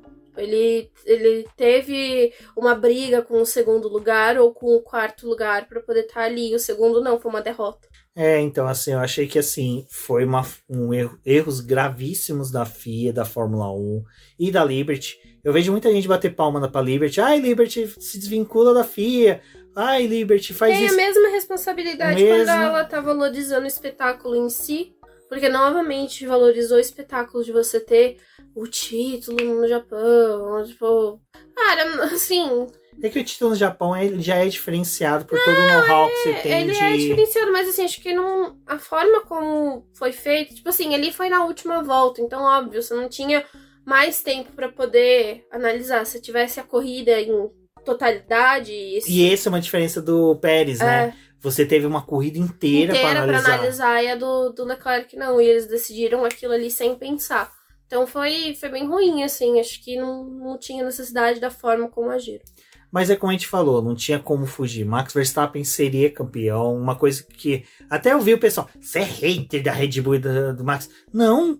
Se vocês pegarem os BBcasts e lives que eu sempre falo, Max Verstappen correu como um Nossa, deus. ano passado a gente defendeu várias vezes que o título tinha que ir pau a pau, né? Entre ele até você uma vez brincou com a Rafa ao vivo lá. Não, você precisa falou sim, assim, a Red Bull precisa ganhar. O Max merece mais que o Hamilton, né? É que o Hamilton deu aquela guinada no final da temporada que foi espetacular. Mas mesmo assim, até a última corrida a gente falou, se for decidido, foi até legal que chegou empatado, porque assim, realmente os dois mereciam.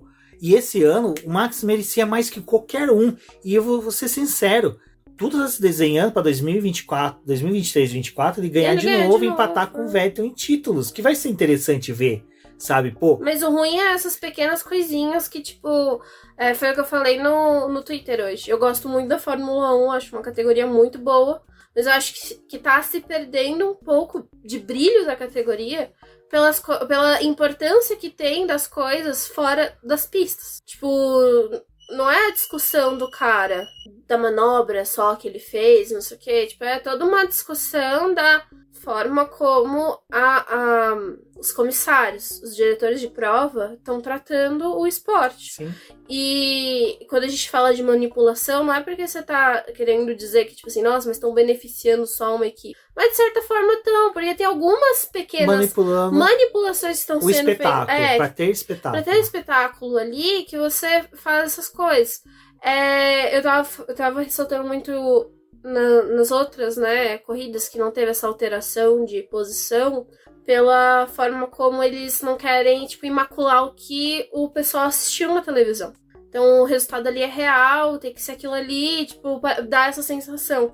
Só que no GP do Japão, eu acho que eles também quiseram dar essa sensação de que, tipo, se a gente resolver a punição agora, porque o Leclerc vai perder o segundo lugar, quem tá assistindo já vai ter ideia que ele não é o segundo lugar.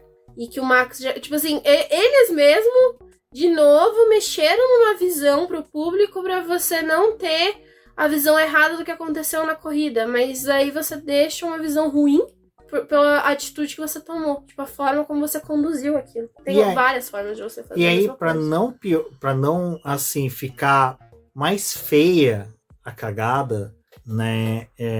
Minha mãe usa um termo que é assim: a pessoa não tá satisfeita só em cagar, tem que se lambuzar com a bosta, né? É o seguinte, o regulamento, quando foi trazido o novo regulamento para proteger a Fórmula 1 do que aconteceu em Spa 2021, era que toda e qualquer prova, na verdade isso já tinha até no regulamento anterior, que com menos de 75% de duração, a pontuação ia ser quebrada. A partir disso, ia ser diminuída, ia ter uma diminuição decrescente até 25%. 25% para menos não tinha pontuação.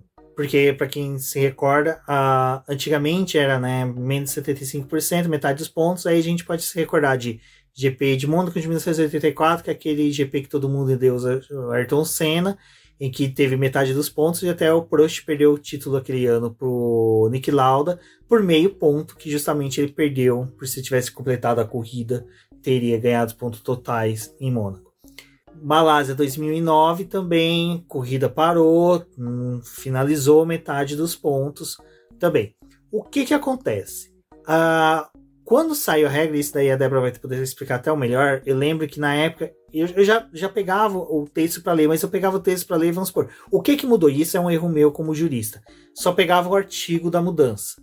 Mudou isso, beleza. E quando a gente lê a lei seca, sem uma interpretação completa de tudo que vem antes e depois, você é induzido ao erro. Você interpreta que se teve menos de 75%, até 75%, metade dos pontos, e era isso que estava acontecendo na corrida, independente de qualquer outro fator.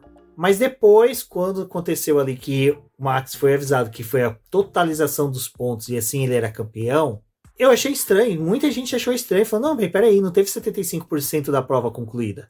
Porque a gente teve uma má impressão, e essa má impressão não foi só para uma leitura do texto. Não foi só eu, não foi só, tipo, N produtores de conteúdo que eu tava vendo nas redes sociais falando. Foi todo mundo. Todos os jornalistas internacionais estavam assim, gente, até as equipes falaram, não, mas peraí, tá muito estranho isso. O GP da Bélgica de 2021, quando teve a não corrida, né, do GP da Bélgica, e aí quebraram os pontos para poder dar para os pilotos, a gente teve aquela pontuação, ficou horrível, né, tipo, meio ponto, e aquilo ali foi péssimo. E aí, a FIA tentando não repetir o erro do GP da Bélgica, tipo, se não acontecer, o que é uma corrida válida para Fórmula 1? Tipo, é 2 voltas, é 3 voltas? Qual que vai ser a pontuação se tiver esse esquema? E aí eles fizeram uma avaliação do regulamento como ele era e fizeram uma alteração para esse ano, em que você dizia que a corrida ia ser dividida em porcentagens. Então, menos de 25% era uma quantidade de pontos. Se o piloto fizer o líder, né? Eles colocam o líder porque é baseado no líder em que tem a contagem das voltas. Então, de 25% a 50% dá-se uma quantidade de pontos. Se o piloto completar de 50% a 75%, é uma outra pontuação. E mais de 75% da totalidade dos pontos. O que aconteceu é que quando a FIA fez a divulgação disso, a própria Fórmula 1 se vendeu como aquilo ia ser uma regra para as corridas. Então, tipo assim, uma corrida que não teve a sua totalidade, agora ela vai ser fracionada para que a gente tenha uma divisão adequada dos pontos. Só que tem uma frase no regulamento em que diz que não pode voltar, tipo, ela não pode ser resumida, não pode voltar a acontecer. Então, o que seria? Ali, no começo da corrida, eles deram 3 voltas atrás do safety car. Então, provavelmente iam fazer a análise, ver se aquelas 3 voltas ali condizem com uma corrida, se seria válido com a corrida, e aplicariam a pontuação, se tivesse a pontuação. Se a corrida, como passou todo o período de bandeira vermelha, e após 1 hora tivesse tido o restabelecimento da corrida, mas na sequência uma bandeira vermelha de novo que não possibilitasse mais a corrida voltar, eles iam analisar aquilo ali. Nossa, completaram, sei lá, 5, 7, 10 voltas. Então aquilo ali vai dar uma porcentagem e ali vai ser dada a pontuação. O problema é que a corrida ela terminou em bandeira verde. Ela teve a última hora ali do evento e ela terminou em bandeira verde. Então a corrida aconteceu. Se eles tivessem relargado, independente, tipo assim, de faltar 5 minutos pra acabar a corrida, e eles tivessem terminado a prova em bandeira verde, ainda assim o Max ia ter todos os pontos. Porque a regra do regulamento só diz que se a corrida não puder ser retornada, a divisão da porcentagem só é aplicada se ela não puder ser retornada.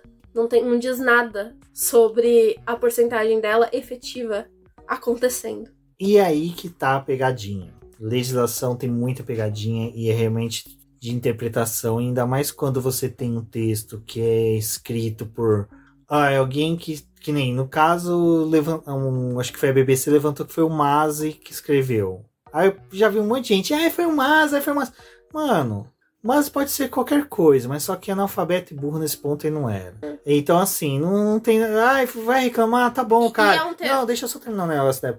Que vai reclamar do texto escrito por Mas, vai reclamar da Constituição Brasileira, que foi escrito por Sarney, Collor, Maluf, sabe? Porra, não quer dizer nada.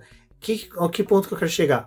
Você tem um texto que é feito para várias pessoas de vários idiomas, que teve várias escolas de inglês, de aprendizado do inglês, em que cada uma pode induzir você a uma interpretação de uma forma. Por isso que eu falei, na primeira vez que eu li, aquela parte que tá ali, e não ser concluída, dava para entender entre e ou, também por não ser concluída. Cara, dava tanta interpretação de exigência, não porque o que tá escrito ali é isso, mas pelo que vinha em todo o corpo do texto, da regra.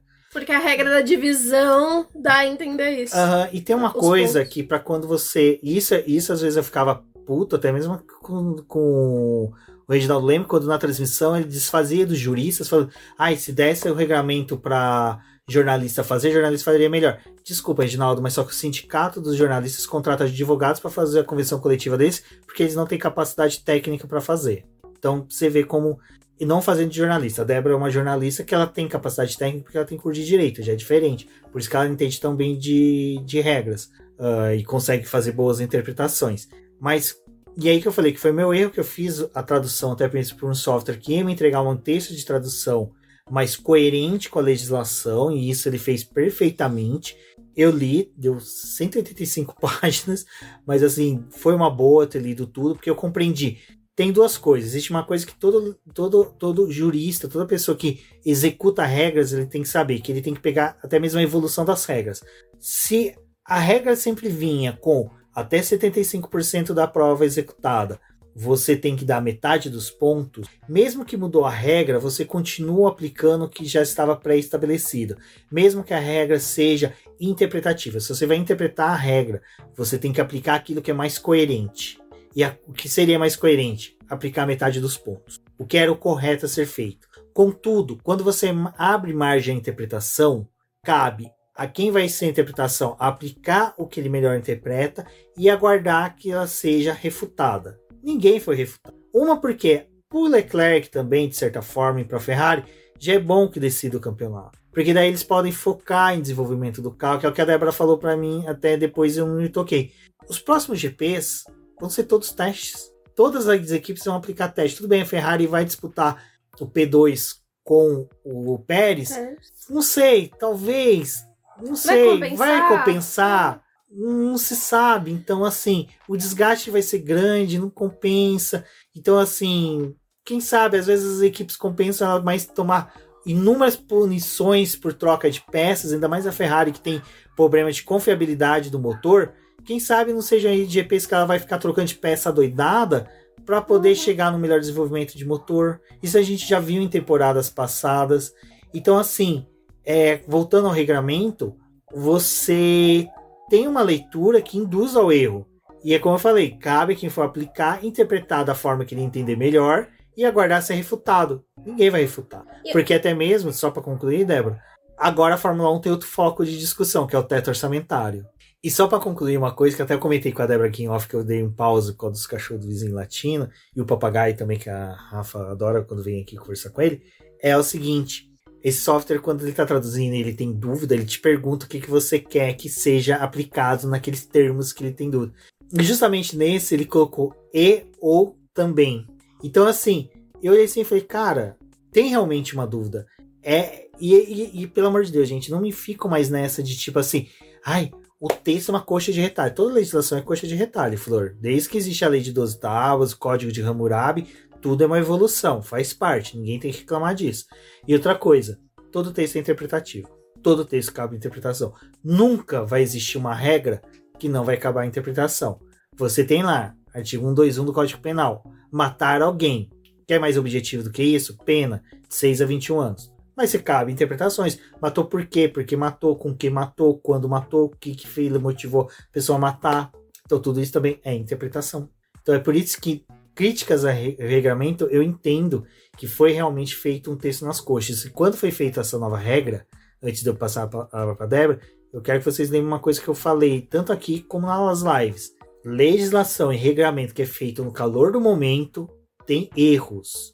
A gente já viu isso no Brasil, com leis e normas, que houve muitos erros na hora que vai elaborar rápido. Você quer resolver uma ânsia de um momento. E principalmente a questão do Massa ali no final, ele sabia que ele tava com a corda no pescoço, queria sair, então ele queria entregar algo meio que para salvar a situação dele dentro da FIA. Então ele entregou um texto ruim. Então assim, cara, eu acho que tem que se realmente, uma coisa que eu falei com a Débora, é pegar, cata esse regramento, coloca no Word mesmo e começa a fazer uma limpeza.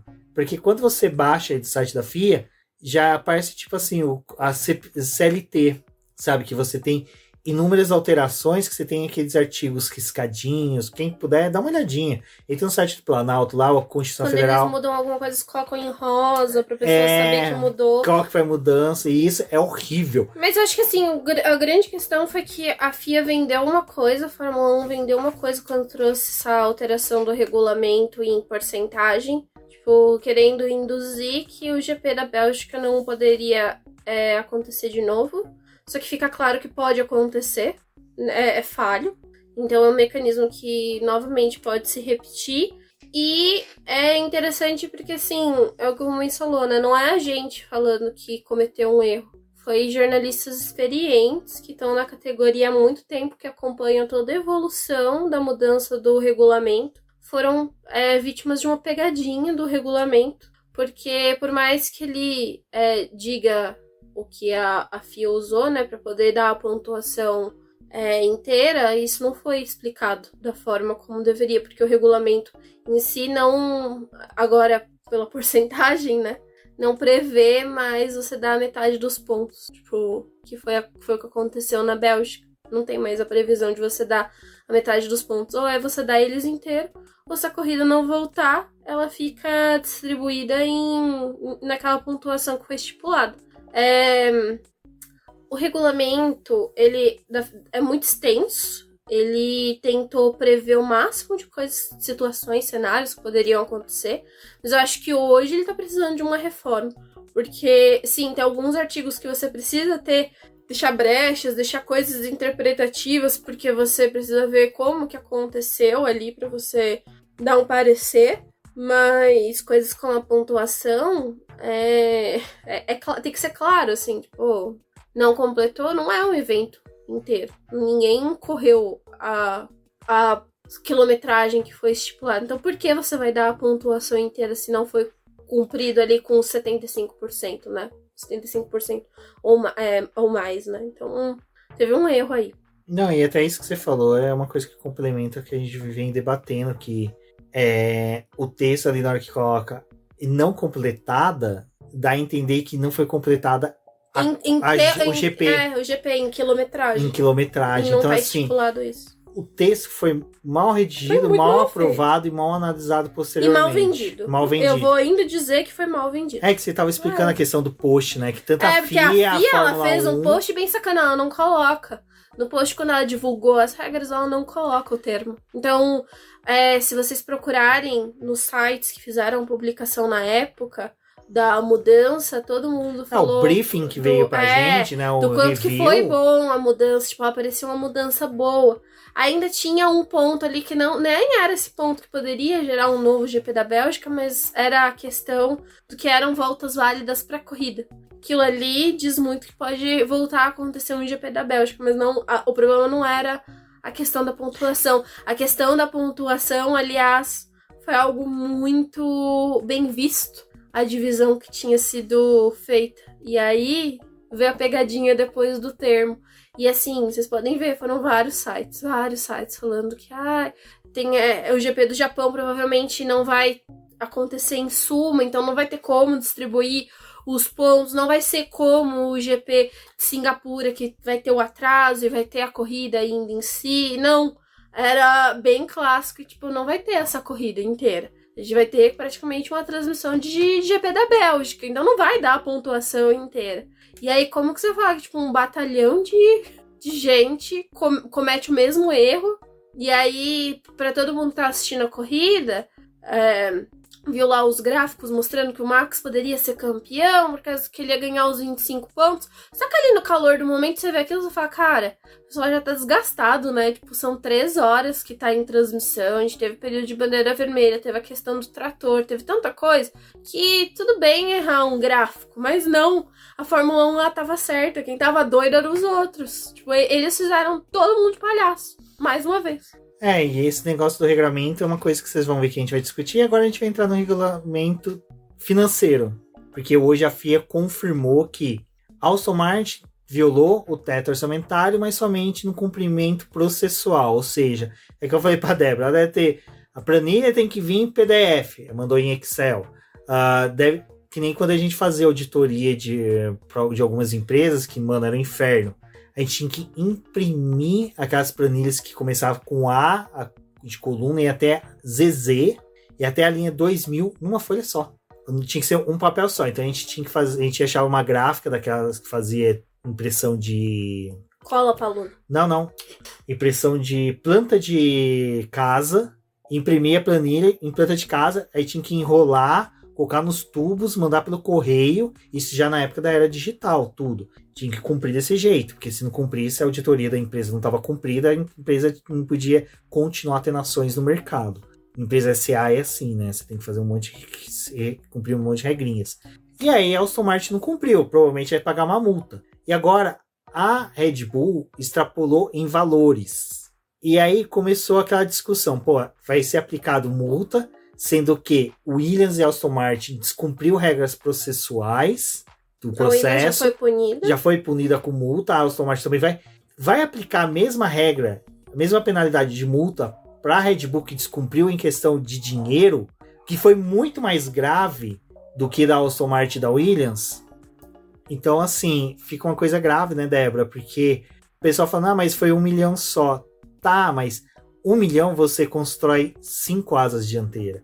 1 milhão você consegue construir 10, 15, 20 protótipos pro túnel de vento. Uhum. Isso faz uma diferença enorme, porque você chegar na asa que vai pra pista, você faz vários experimentos. E com 1 milhão você consegue fazer vários experimentos. Aí vem a Red Bull e fala, não, a gente gastou com comida. Mano, na hora que apresentar isso, você fala, tudo bem, você gastou com comida, mas o dinheiro que você iria gastar com comida, você aplicou em outra coisa. Então, assim, é patético a esse ponto que a Red Bull chega, sendo que ela tá com carro campeão, piloto campeão, sabe? É tudo que, mais uma vez, mais um ano que a gente tem a final do campeonato, meio da gente discutir o brilhantismo do Max Verstappen e da Red Bull. Tá tentando discutir a tramóia que tem que discutir tudo que aconteceu. Nem digo que às vezes é assim, tramóia, porque realmente foi uma quebra do teto e assim, ela não teve nem a ousadia de tentar passar documentação que não demonstrasse isso pra FIA. Ela realmente mandou documentos que demonstram que ela quebrou o teto orçamentário.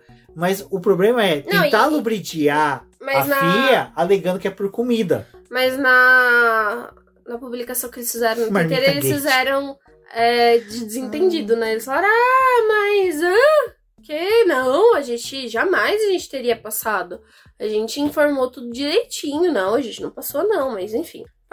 Passaram, né? E a FIA só divulgou a lista das equipes que tinham infringido o teto, mas não veio a punição.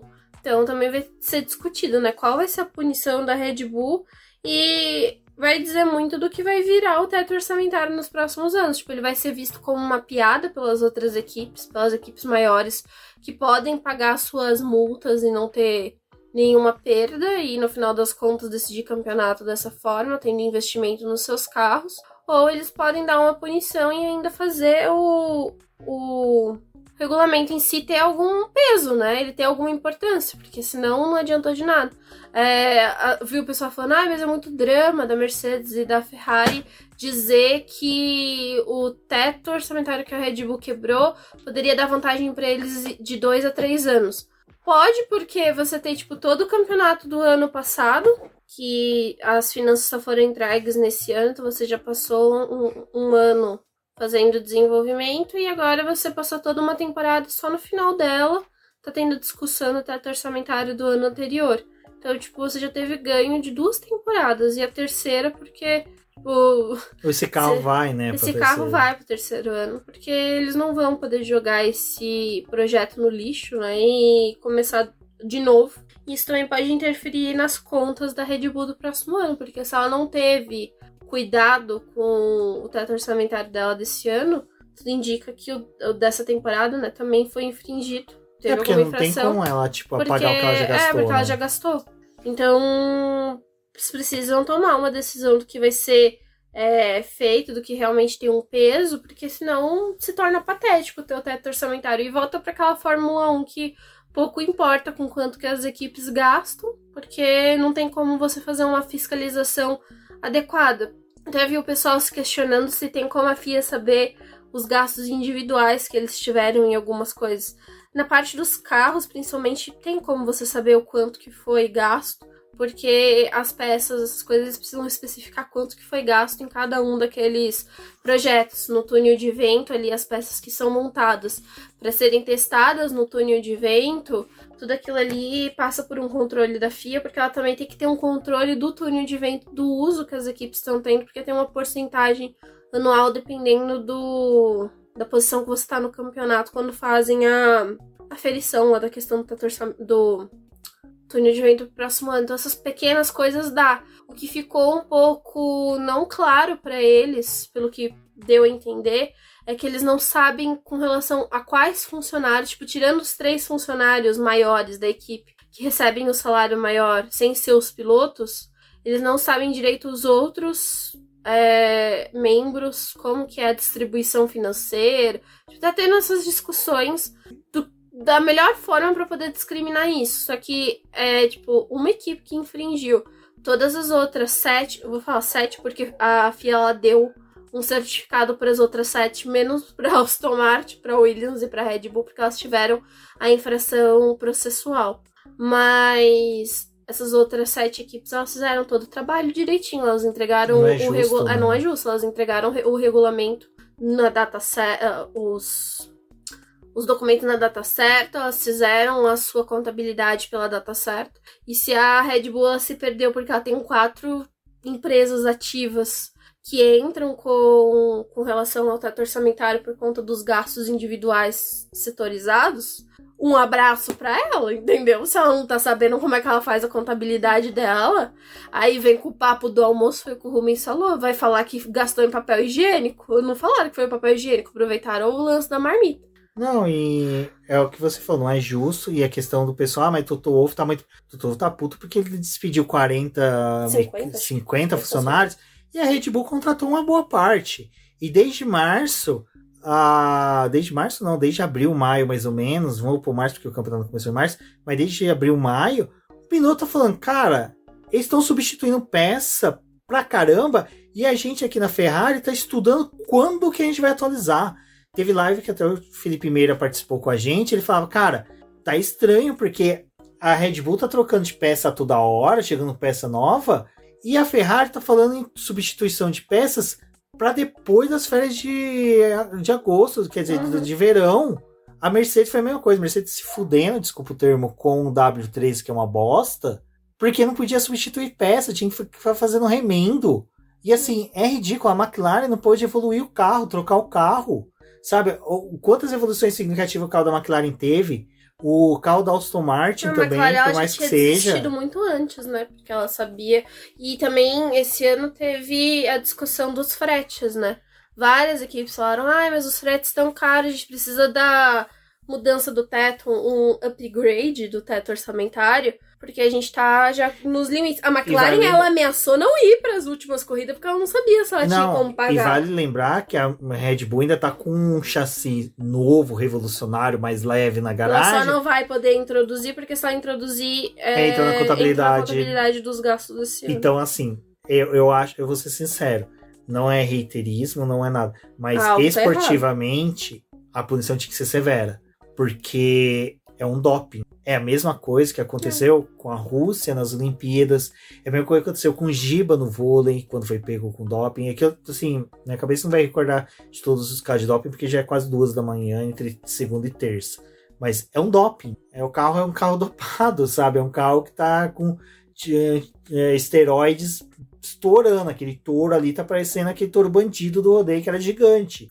É simplesmente isso, assim, é chato porque macula o título do Verstappen, macula o excelente ano que o Pérez teve, as vitórias que ele conquistou, e o quanto que Quanto o começo do ano do Pérez tinha sido muito bom, né? Sim, e quanto que isso influenciou nisso tudo que simplesmente pode ser apagado. Aí, pessoal, mas pode ser apagado? Lembre-se que a McLaren perdeu pontos num campeonato, e perdeu um campeonato de construtores, porque houve uma espionagem que ela nem sequer utilizou as informações para a construção do carro dela. Simplesmente 2 engenheiros ali decidiram fazer espionagem, não foi utilizado no carro e a McLaren foi excluída. Então, assim, se a McLaren foi excluída por causa de uma espionagem que não foi utilizada, a Renault foi excluída porque o Nelson Piquet jogou o carro no muro, por que a Red Bull... Que a Red Bull pode sofrer uma penalidade esportiva, né? E eu falo assim, não precisa tirar o título do Verstappen. Fala assim, não, tá bom. Vocês conseguiram atingir esse carro não vai poder ficar sendo desenvolvido até 2024, até 2025. Eu acho que assim, uma punição dessa tem que ser feita, porque senão, é que nem eu tava conversando com a Débora. O crime compensa. Não, o crime compensa e uma equipe que tiver 10 milhões sobrando ali, sobrou. Fechou o orçamento, falou, sobrou 10 milhões, o que a gente faz? Olha, a gente pode gastar 5 milhões no desenvolvimento do carro, que a gente vai tomar uma multa de 5 milhões, a gente pagou 5 milhões, 10 milhões foi bem aplicado no carro. Acabou. Então, assim, é ridículo. Provavelmente a gente vai tratar disso num podcast só para falar do teto orçamentário, porque a gente vai estudar o regulamento novamente para poder trazer mais informações. A gente está com mais tempo aqui de podcast do que teve de corrida. Mas é para vocês verem como realmente a gente perdeu tempo, e isso eu falo que perdeu porque não tinha necessidade de falar mais todo o imbróglio que a FIA gerou, a Liberty gerou, do que simplesmente falar do título do Max Verstappen, que vai ter que ficar para um podcast futuro, que realmente merece. O que ele fez esse ano é digno de comparação com outros grandes pilotos, sabe? Não é tanto quanto o Helmut Marko quer falar que o Verstappen foi mais importante para a Red Bull do que foi o Vettel, porque ainda não é, porque é 2 títulos, mas se o Max chegar a 5, 6 títulos, podemos falar que foi, mas, cara, é complicado. Eu sinto uma pena, e uma pena maior ainda que quando eu faço críticas assim, que eu acho que é críticas normais e que tem que ser feita, eu sou taxado de hater. Isso é uma coisa que realmente me pegou.